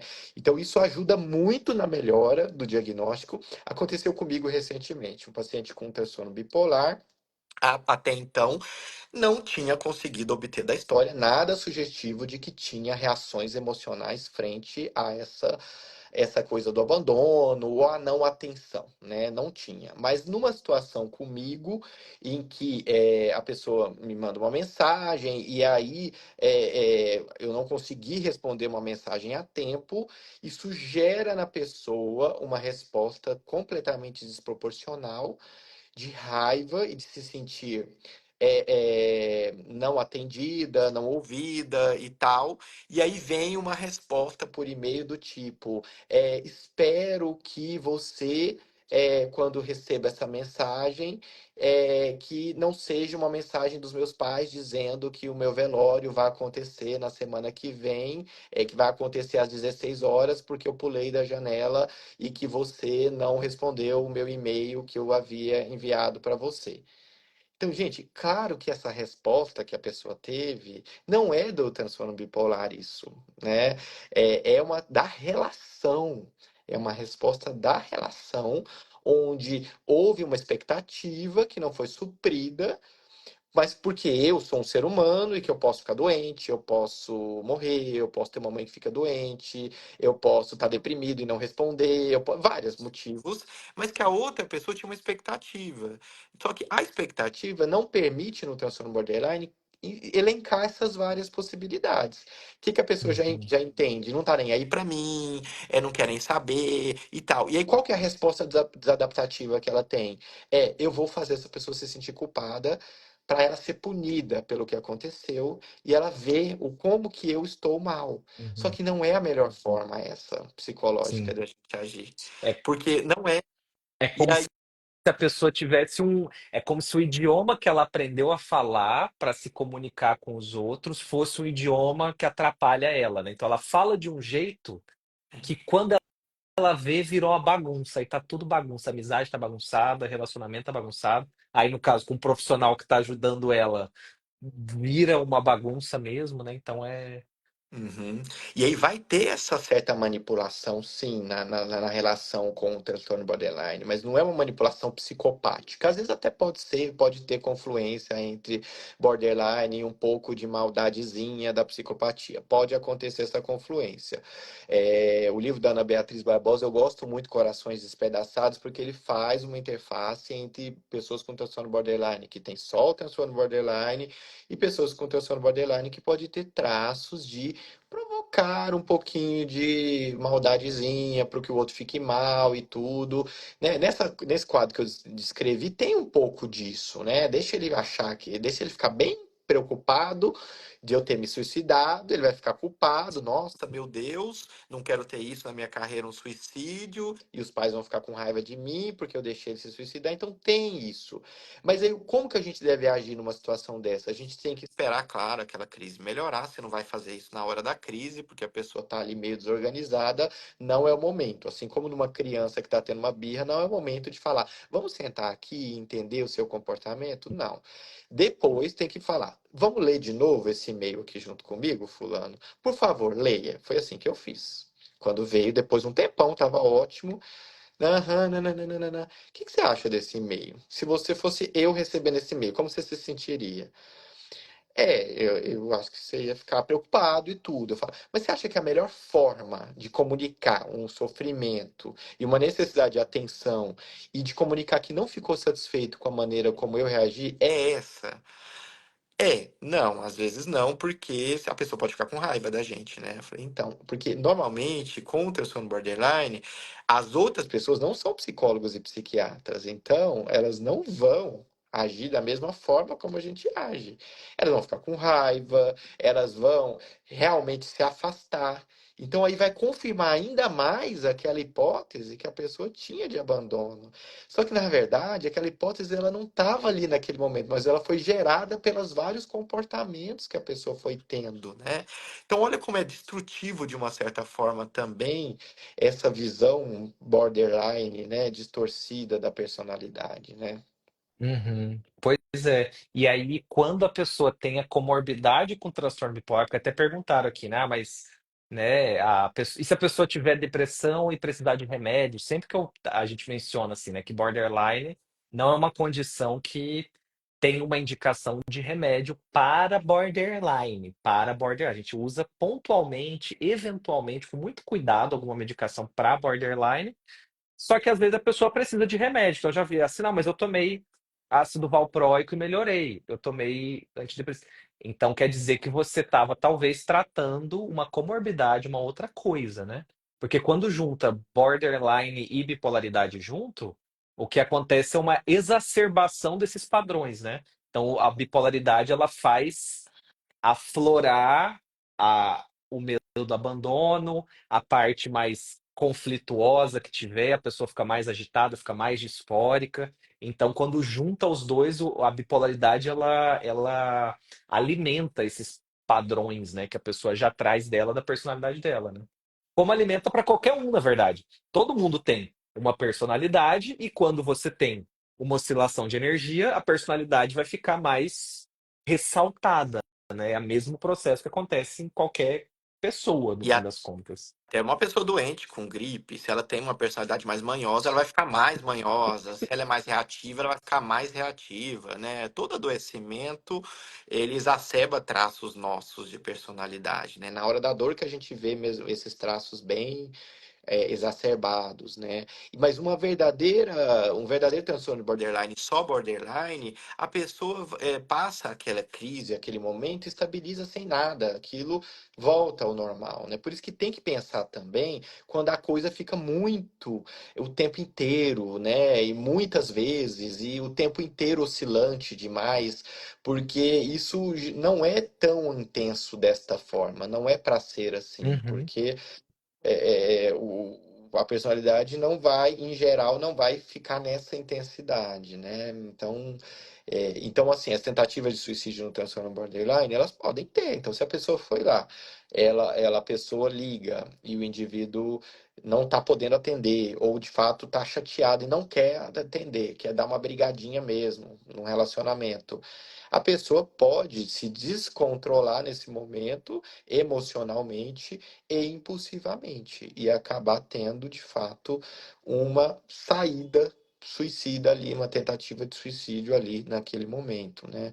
Então, é um diagnóstico que pode ter também essa tentativa de suicídio, mas não necessariamente. Pode ser que as pessoas não tenham, né, a tentativa de suicídio, mas são diferentes as tentativas, né? Tem muitas coisas diferentes, como a gente falou. sim. Sim, pois é. Eu acho que assim a gente já caminha. O pessoal quer dormir, o pessoal começa a ficar cansado depois de uma hora de live. Então a gente pode ir, podemos ir nos despedindo aqui, né? Porque a gente faz uma pergunta, uma perguntinha, a gente vai embora. Mas assim, eu sinto que dentro Mas desse só uma cons... coisa, e que Fala, fala. tá um burburinho Não, eu ali não nos tô com pressa. comentários. Eu tô Não, eu tô uma hora mais porque tem cedo, um então burburinho nos seis. comentários que eu falei que é manipulação, que não é manipulação da pessoa. Veja, gente, manipulação que eu digo é no sentido de quando a pessoa está alterada numa crise borderline, ela está desorganizada por aquela sensação que ela está tendo, ela pode ter comportamento. O que é manipulação? É que eu quero um objetivo. Então eu vou manipular o Manuel para eu conseguir uma coisa. É isso, não é no sentido pejorativo de maldoso, psicopata e tudo, mas no sentido de querer algo. Então eu faço algo com o objetivo de provocar uma resposta no Uhum, outro. Então eu quero que ele me escute. Então, por exemplo, o que que acontece às vezes? A pessoa manda uma foto pro companheiro com o braço sangrando. Olha, é isso que acontece quando a gente briga. Você me provoca isso. E é assim uhum, que eu sinto. Isso é culpa sua por eu estar desse jeito. Então, isso pode acontecer. Então, isso é um comportamento manipulativo, mas vocês têm que entender que é um manipulativo no sentido de querer provocar uma resposta no outro, né? Porque sim. manipulação pode ser uma palavra usada de. É um termo, e assim, é uma característica que um termo também que tem, hum, que se usa, né, no estudo de borderline é passividade ativa. É a pessoa se colocar dessa forma de estou necessitado, olha para mim, olha para o meu sofrimento, com a intenção de ativar uma resposta no outro, porque é aquela questão de ela, dentro do processo de socialização dela, da vida dela, das interações que ela teve, eventualmente, por algum motivo qualquer, ela teve ela só recebia o afeto e o carinho quando a coisa estava muito pesada. Então, ela estava num sofrimento. Ela chorava uma vez, tinha um chorinho, um sofrimento menor. Sabe? Fala, tô meio ruim, tô meio triste, poxa. Aí talvez ninguém dava bola. Na hora em que a coisa ficava muito complicada, ela recebia atenções. Então, ela aprendeu essa linguagem, ela foi quase que condicionada a isso. E Uhum, aí no nosso cotidiano, a gente vai usar essa palavra de manipulação, porque, no fim das contas, é assim que a coisa vai funcionar. É mostrar, olha como que eu tô grave, olha só, se preocupa comigo, se uhum, preocupa desse, olha como que eu mereço. Aí alguém vem salvar. uhum. Não vem de um lugar de índole, É, caráter, é. maldade, nem nada, né? É Uhum, um padrão que a gente observa, assim como pode ter um padrão de vitimização, que também é muito parecido. A vitimização também é próxima, mas não é exatamente algo que diz respeito à maldade ou falta de qualquer coisa assim, é né? igual Essas. chamar atenção. Esse termo, ele pode ser pejorativo. Você está querendo chamar atenção, para com isso. Ou então, eu quero chamar a atenção. Eu quero que a atenção, alguém ouça, que alguém escute o que eu estou falando, né? Então a gente tem que ter cuidado com esses termos, as pessoas podem usar de forma pejorativa, mas ele na verdade, não é para ser pejorativo. É o chamar a atenção, chamar a atenção. Eu quero ter atenção. Alguém pode me dar atenção e ver o que está acontecendo comigo agora? Oi, eu estou aqui, gente, me ajude. Então, é porque realmente você está querendo chamar atenção. O tom, né, muda totalmente a interpretação sobre as coisas, né?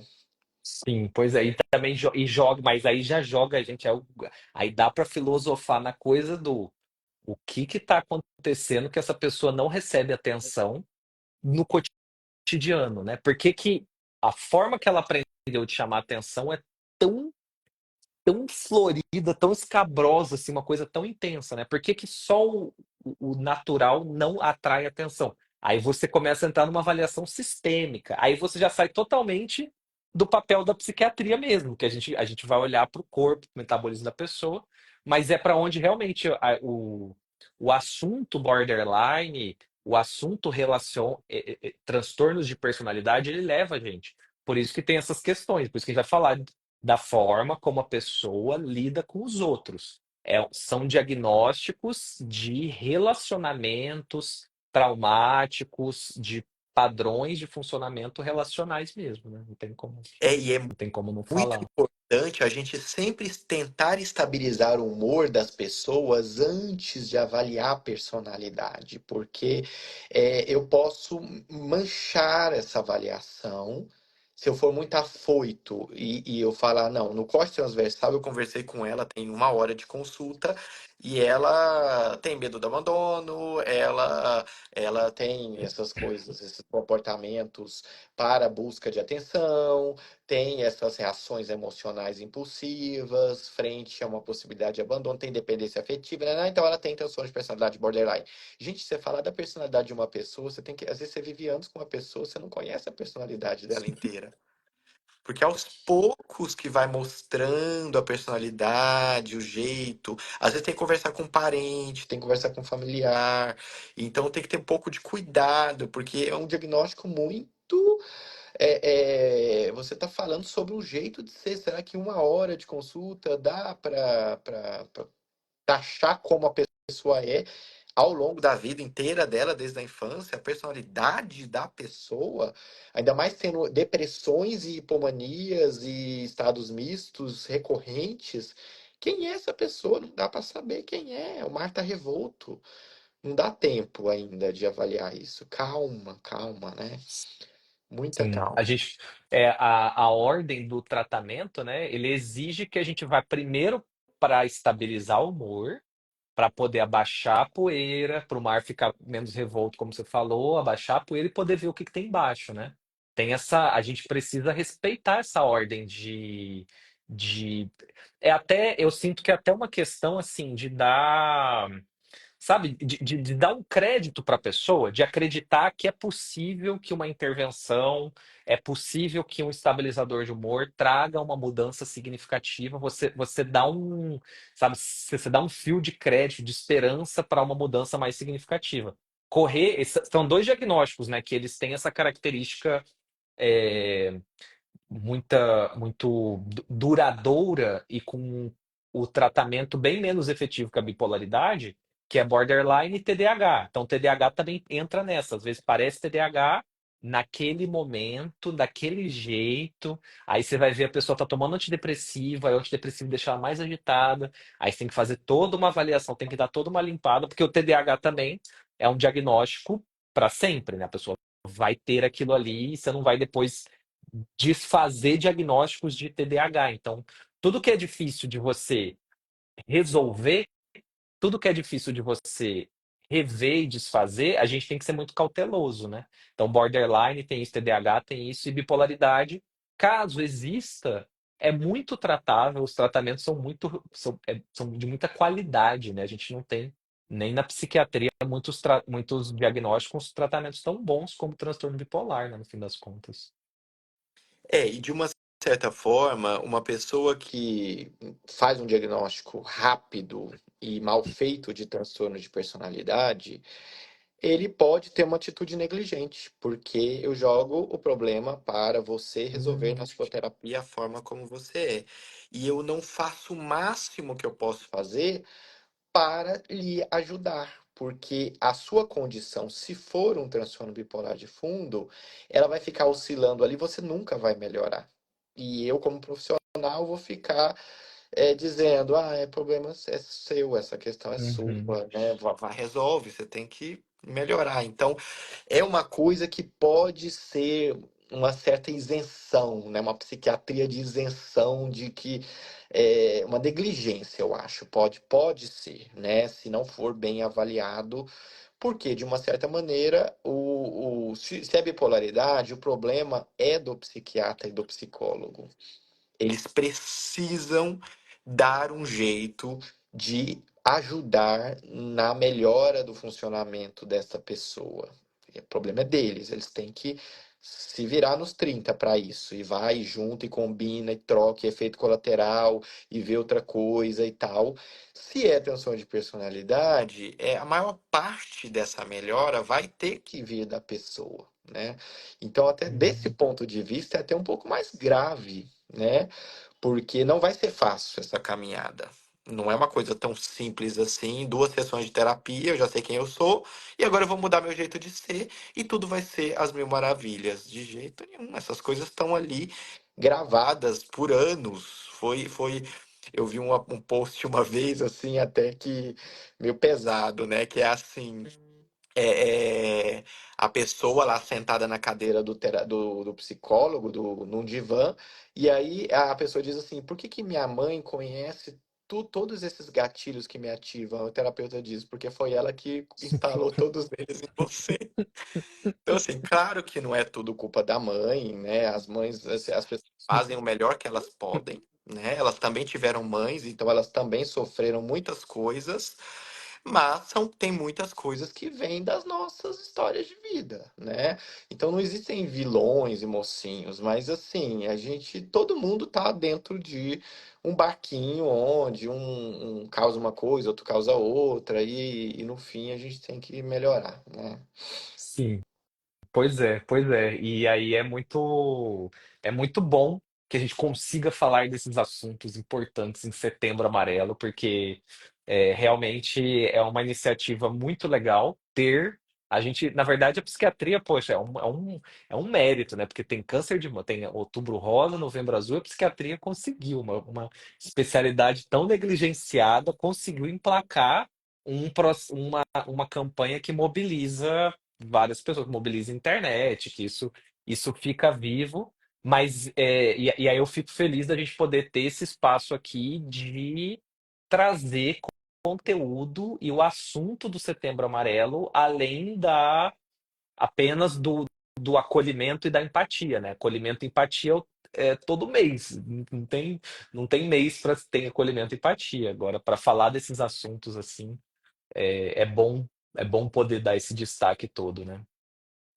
E eu não sei se as pessoas tiveram acesso, mas pelo menos quem está no meio recebeu muitas vezes um artigo recente que ele tenta fazer uma associação entre o Setembro Amarelo ter aumentado a incidência de suicídio no Brasil, tá? Nos últimos 10 anos. Então, gente, se alguém tiver acesso a esse artigo, é muito importante as pessoas terem noção que existem muitas falhas nesse artigo brasileiro que foi feito, um artigo muito ruim, né? Os pesquisadores, infelizmente, eles fizeram uma associação entre uma curva que mostra um aumento do suicídio no Brasil nos últimos 10 anos, e ele diz que, por coincidência, foi quando começou a campanha de Setembro Amarelo, logo a campanha de Setembro Amarelo aumentou o suicídio no Brasil. Só que eles não mostram que, escondido atrás dessa curva, tem uma outra curva que mostra que a desassistência psiquiátrica no Brasil aumentou. Então, não é possível afirmar que a campanha aumentou o suicídio no Brasil, porque na realidade o que mais aconteceu nesses últimos 10 anos foi uma diminuição no acesso das pessoas aos serviços públicos. Eles foram fechados, eles foram destruídos em todos os estados do Brasil. Então é muito mais provável que isso tenha causado do que uma campanha que ninguém mostrou a forma como as pessoas se suicidam, ninguém falou sobre formas de se matar, ninguém falou de uma forma ruim. As pessoas, muito pelo contrário, as pessoas falaram que existe essas coisas, nós não temos como ignorá-las. Pessoas pensam em suicídio e que isso não as torna monstros, isso não as torna piores ou diferentes das outras pessoas. Isso pode acontecer com qualquer pessoa, tendo a escolaridade que for, tendo a condição financeira que for, raça, cor, qualquer coisa. E que, na realidade, o que não pode deixar de ter no Brasil é assistência, né? É assistência de verdade, como você falou. Não basta falar, oi, que bom, fique bem, vai dar tudo certo, pôr aquele negocinho amarelo do Setembro Amarelo. Lacinho amarelo, Tudo. laço amarelo, fazer dança. E aí o funcionário da empresa liga e fala: olha, eu tô mal, eu tô triste, eu tô sem energia, não consigo sair da cama, eu tô pensando em morrer. A pessoa fala: olha, não posso te atender agora, me liga semana que vem, a gente conversa. E aí a pessoa tenta um suicídio. Então, assim, isso que não pode acontecer é a negligência sobre esse tema nas questões de empresas, de vida real, né? De qualquer lugar, as pessoas estão por aí. com problemas mentais, né? Pois é, pois é. Eu acho que a questão toda da de usar a campanha, colocar o laço sem efetivamente parar para pensar, ela fica realmente nesse campo do branding, do hashtag mesmo, e realmente não é isso que a gente precisa. Tanto no. Fica raso, né? E ninguém fala Fica. sobre remédio. Gente, se precisar de remédio, é um tabu, você não escuta ninguém falar. Meu Deus, né? Setembro Amarelo, tome remédio se for preciso, busque o pronto-socorro se for preciso. Não, liga para o CVV, eles vão falar com você, ok, acho que é importante, né? Legal, mas pode não ser suficiente, gente. Pode ser que precise de remédio, pode ser que precise de internação. Sim. Então a gente tem que desestigmatizar isso neste nível. Mas ninguém chegou ainda nesse ponto, né? Assim, remédio, pelo amor de Deus, não remédio. Aí é ruim, remédio que dopa, que causa problemas. Melhor não, melhor a gente não entrar muito nesse assunto. Vamos ficar num campinho mais de saúde mental, yoga, mentalização, vida positiva. Ok para alguns quadros leves, mas quem está em sofrimento grave, suicídio é sofrimento grave, então essa campanha ela tem que ser um pouco mais profunda e nós temos que realmente falar daquilo que é a psiquiatria de rua, né, de SUS, de vida real mesmo, né? Sim, o suicídio, a tentativa de suicídio na psiquiatria é como o infarto do cardiologista, né? O cardiologia tem um infarto, a gente tem a tentativa de suicídio. Onde que você trata infarto? Não é na casa da pessoa, não é por telefone, não é um tratamento de infarto numa roda de conversa. Tratamento de infarto exige uma atenção direta de médico, exige remédio, exige exame, existe uma atenção redobrada mesmo, né? Então, eu espero que a gente consiga caminhar para É, essa realidade, eu né? falei com Porque. o professor Antônio Geraldo, né, presidente da BP, eu falei, professor, essa campanha ela tem que dizer para a pessoa claramente com essas palavras. Se você tiver com ideia de suicídio a ponto de fazer uma coisa, você precisa ir ao pronto-socorro. Se você não conseguir falar, você entrega um papel escrito. Me ajude porque estou com risco de quase fazer uma besteira. E aí a pessoa, o profissional de saúde, vai atuar. Então, teria que chegar nesse nível, porque a pessoa que está com risco de suicídio, ela está correndo risco de vida mesmo, né? Só que a campanha ela não chegou ainda nesse ponto, ela não chegou no ponto daquilo que é realmente a realidade, porque tem, eu acho que um certo tabu ainda de falar, ai não, mas aí falar para a pessoa ir para o pronto-socorro, e aí vão internar a pessoa no hospital psiquiátrico, no manicômio, uma pessoa normal, um advogado. Não pode, é muito complicado, né? É estigma. E a gente tem, e você vê que assim, a gente de certa forma tem, é o tipo do assunto que emergência de saúde mental é o tipo do assunto que eu já tive aulas assim, primeiros socorros, né? O que que faz se alguém passa mal? Você tem isso, você tem educação em escola sobre alguns assuntos assim de saúde e ninguém fala o que que faz se a mamãe pegar uma faca e sabe, o que que acontece? Para quem que liga? Porque as pessoas não sabem nem para quem que liga. Elas não sabem que é o SAMU. Se você ligar para o SAMU tem que atender. E o Uhum. SAMU tem que ir. Então, às vezes, o SAMU é chamado, mas não vai. Porque aí ele fala: não, esse tipo de coisa o SAMU não atende. A gente não tem recurso para poder atender uma coisa. Não faz sentido nenhum. É uma emergência de saúde, o SAMU tem que ter. Se o SAMU não tem, eu já trabalhei, foi em Minas Gerais, eu trabalhei em algumas cidades menores ali do interior. E aí você via às vezes que realmente o SAMU não tinha estrutura.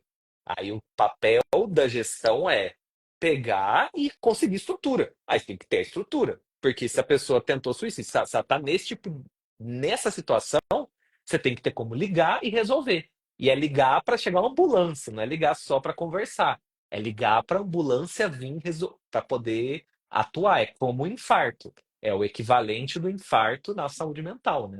É, e a Não tem pessoa brincadeira. A pessoa com risco iminente de suicídio, a gente tem que pensar como se ela tivesse psicótica, fora da realidade. Então, imagina uma pessoa que não está enxergando a realidade, é naquele nível que a pessoa foi pega tentando quase o suicídio, eu tenho que agir como se ela estivesse quase em delírio. Eu não vou ficar conversando e tentar convencer ela, porque ela está desorganizada. Ela tem que ser, se fosse eu, me amarra, gente, se isso acontecer comigo, e não deixa eu me matar. Depois vai fazer o que quiser que fazer, mas é uma emergência muito grave, né? Eu lembro de uma vez estava numa enfermaria lá de Santo André, na Faculdade de Medicina do ABC, e aí chamaram a gente da psiquiatria na UTI porque uma mãe tentou suicídio, tentou não, tentou suicídio, sim, tentou suicídio na frente dos dois filhos, um de 11 anos e um de 8, uma menina de 8. E ela teve morte encefálica, né? Então ela morreu na realidade. Ela não morreu completamente porque foi encefálica, mas depois ia desligar os aparelhos, ela ia ter a morte. Então ela se suicidou, no final das contas, na frente dos filhos. E aí a equipe não sabia o que falar para os filhos, porque e agora? O que a gente faz? Ela teve morte encefálica, ela morreu, foi um suicídio. E o que a gente fala? Eu falei, a gente fala como é que está acontecendo. Então, vem aqui os filhos. Olha, vocês estão vendo que a sua mãe está aqui na cama. Ela está aqui dentro de onde? Isso aqui é o quê? É um hospital. Tá. Quem fica no hospital é porque está com problema de quê? Ah, porque está com uma doença. Isso. A sua mãe teve uma doença. Vocês viram o que aconteceu com ela? Não, a gente viu, ela estava lá, ela ficou magoada e triste, ela pegou uma corda e se amarrou. Eu falei, mas ela pegou a corda, você acha que por quê? Porque ela quis fazer isso. Eu falei, não, porque ela estava doente. É por isso que ela está aqui no hospital. Tinha uma coisa dentro da cabeça dela que deu um problema lá, e aí ela foi e fez isso. Não era ela, tá? Dá para entender? Então foi isso que aconteceu. Infelizmente, o cérebro dela não resistiu e o cérebro dela faltou oxigênio. Então você entende que a gente tira uma raiva desses filhos por ela ter feito isso ali na frente deles, porque se isso não é feito desse jeito, o que essas crianças vão levar pro resto da vida? Não foi justo o que ela fez. Ela não podia ter feito isso comigo. Ela se matou na minha frente. Ela acabou com a minha vida. Ela acabou com o meu futuro. Isso não podia ter acontecido. Eu tenho ódio dela por ela ter acabado com a minha vida. Agora, se ele entende que era uma doença, a pessoa estava fora de si e ela acabou fazendo aquilo, acabou toda a culpa, toda a raiva, tira todo o estigma, né? Infelizmente não deu tempo dela ser ajudada, não deu. Infelizmente não deu. Mas era uma doença e por isso que ela está aqui onde? Num hospital. Ela está deitada onde? Numa cama de hospital. E essa é a doença que a sua mãe teve e foi assim que ela morreu. Se alguém te perguntar no futuro como que a sua mãe morreu, você vai responder que ela teve uma doença na cabeça que alterou a cabeça dela. E aí ela, por consequência disso, fez o que ela acabou fazendo, né? Muda toda a visão que a pessoa tem sobre o suicídio, porque não é escolha. Não há escolha, né? Sim, sim, realmente é um estreitamento completo de esperança e a pessoa não consegue ver nenhuma possibilidade de escolha. É uma alteração cognitiva profunda, é uma inflamação cerebral, é um processo muito intenso que realmente, quando a gente tem contato direto com essas histórias, a gente se colocando nos pés do outro, a gente fica realmente muito compreensivo com esse processo, né? E isso é uma coisa importante, assim, que eu acho muito boa da gente trazer e ressaltar, né? Porque a psiquiatria às vezes acaba ganhando as pessoas acabam tratando as intervenções psiquiátricas e a psiquiatria como essa área e essas atitudes de desumanização. E assim, na nossa conversa de hoje, quem está assistindo até agora, tem mais de 300 pessoas vendo, tudo mais, dá de ver que claramente a visão da psiquiatria, a gente trazer essa conversa, a gente falar de doença, a gente falar de remédio, a gente falar de hospital, a gente falar de intervenção, é, é efetivamente ajudar. Isso é ser empático. Quando eu trago um diagnóstico, eu trago acolhimento, eu trago entendimento. Quando eu trago esse processo de avaliação, eu estou trazendo possibilidade de viver. A gente realmente não pode deixar essa visão, não pode deixar de ressaltar isso, assim, que dar diagnóstico, ter acesso ao tratamento, falar de remédio, é humanizar as pessoas também. Isso é humanização, isso Remédio é é parte. humanizar, internação é humanizar, terapia é humanizar, tudo isso é humanizar, diagnóstico é humanizar. Enquanto as pessoas não entenderem que tudo isso é empatia, porque as pessoas entendem que assim, psicoterapia, suporte psicológico é acolhimento. Agora, tomar remédio é agressão. Uhum, Internação, amarrar é agressão. Não, se a pessoa tiver com uma ideia de suicídio, tem que amarrar sim para proteger. Não vou deixar ela fazer isso, eu quero salvar a vida dela. Então, assim, tem que mudar essa visão. Ah, existiram manicômios, hospitais, que tananã e tal. Existiram, gente, teve tudo isso, eu não nego nada disso. Mas a gente evoluiu e tem que evoluir. E diagnóstico, e tratamento, e medicamento, e internação é empatia. É acreditar no sofrimento de verdade, validar esse sofrimento e, por isso, tentar dar uma solução. É só isso, né? Então tem que mudar essa visão realmente. Tem muita gente da luta antimanicomial que é contra psiquiatra, é contra remédio, é contra hospital, e eu acho isso de uma extrema falta de empatia. Porque eu fico pensando assim, como é que você resolve então o problema? uhum. Vem aqui, vamos aqui, fica aqui, ó. Essa menina aqui tem transtorno bipolar, ela quer morrer de qualquer forma. Me ajude, então. Como é que você vai resolver? Me fala como que você resolve. Eles não têm resposta, entendeu? E às vezes são umas respostas bizarras do tipo: a doença mental é uma variabilidade da normalidade, a gente tem que deixar a loucura se expressar. Gente, essa pessoa não está tendo a mesma possibilidade de competir em pé de igualdade com as outras pessoas. Ela não está tendo condições de expressar o melhor potencial que ela pode ter. É o Ah, contrário das o julgamento do querer está prejudicado. O julgamento do eu vou fazer, eu vou me expressar agora, eu vou me expressar depois está prejudicado, né? No fim das contas, esse tipo de colocação assim, uma pessoa fora da realidade, você querer manter ela desconectada com as possibilidades, isso é limitar ela. Isso é pegar ela e tutorar ela dentro de uma crença minha, eu colocar isso para ela. Sendo que se ela tiver uma hipoglicemia, sabe? Ela tá com hipoglicemia. é, Aí ela tá delirando. Aí você não vai usar essa lógica. Mas se não é hipoglicemia, aí é uma questão que se no cérebro só tá em outro órgão, mas o delírio e a falta de conexão com a realidade é igual. Aí você coloca, não, então aqui tem que deixar se expressar, sabe? Deixa a hipoglicemia se expressar, deixa a hipoglicemia também correr solta. Esse tipo de coisa não existe, porque não faz nenhum sentido, né? e é É essa realmente. visão que escraviza mais a pessoa, porque fica presa na doença que ela tem. Então, assim, é bizarra essa visão, realmente. Ela é muito bizarra. Mas é engraçado que essas pessoas, quanto mais elas são assim, e as sensitivas da religião, de que não sei o quê, nananã, elas são as que mais tomam remédio, se você for olhar na vida real delas. Então é uma hipocrisia tão grande, porque para minha dor de garganta, para minha dor de cabeça, elas se entopem de remédio, mas que para a hora que uma outra pessoa que está deprimida, não tome remédio, se espiritualize e busque a melhora, né? Então é muito engraçado esse ser humano, né? Ó, mas foi Foi. falei, se deixar, eu ficaria 4 horas realmente aqui. Eu acho que dá tanta raiva de como as coisas estão ainda no século XXI, que eu tenho vontade de gritar, né? Mas assim, enfim, obrigado por essa oportunidade de estar na sua página, que é a maior página de saúde mental no Brasil.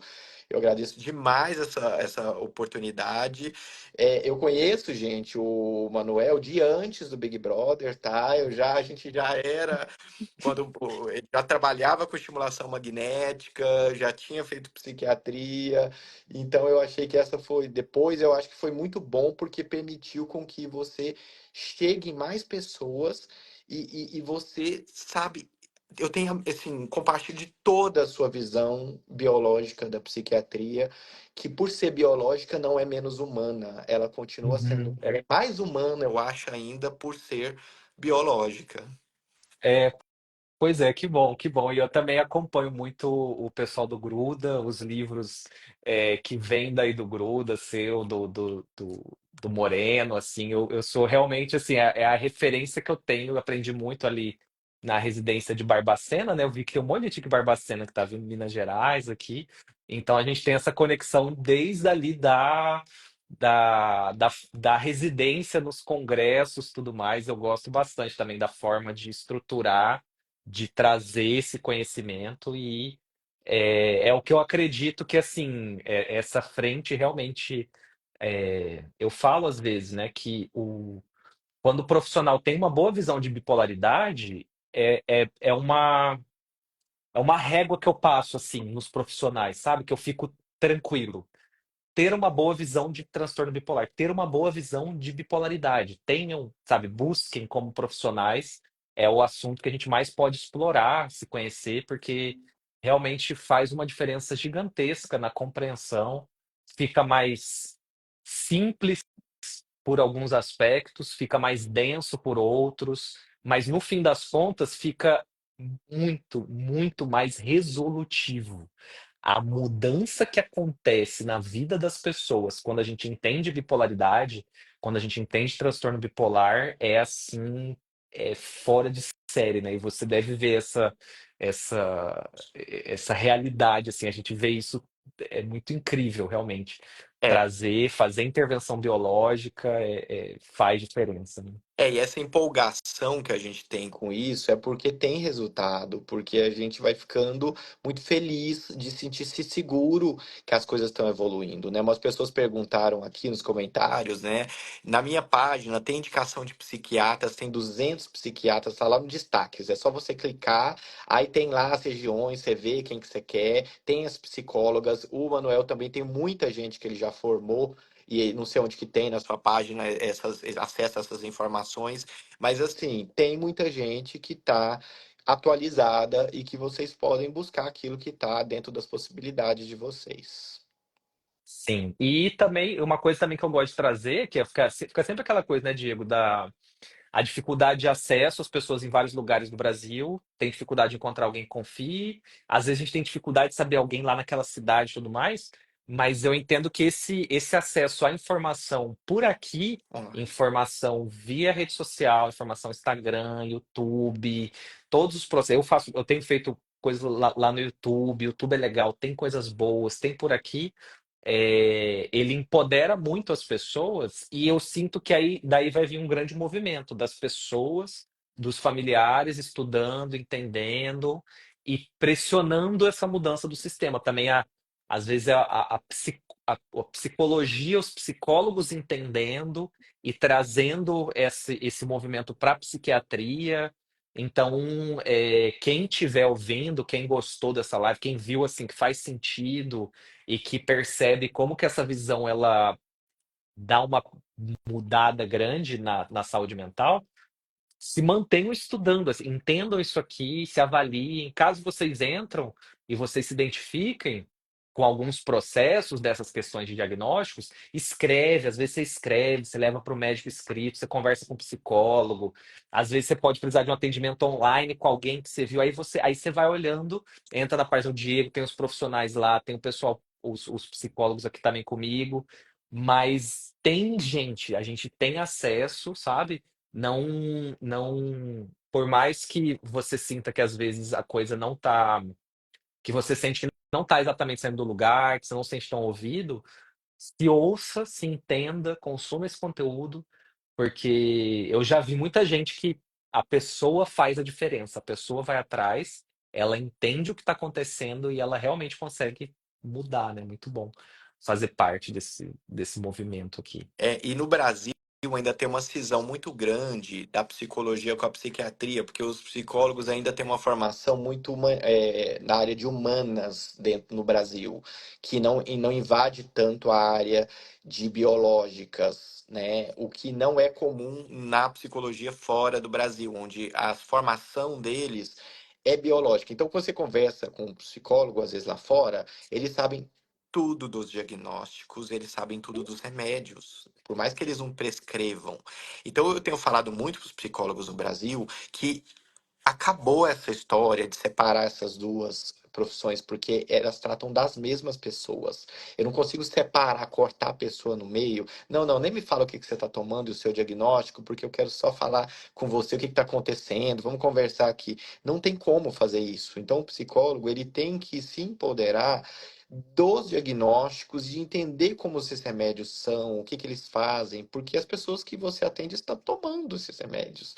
Você não pode ignorar isso, né? Você conversa com uma pessoa, ela tem um monstro atrás dela, machucando ela, ela tá gritando, e você fala, não, não, não quero saber, conversa só aqui comigo, fala aqui comigo. Não, não quero, não, mas tem, eu tô com isso aqui, tudo. Não tem como, a pessoa é uma só.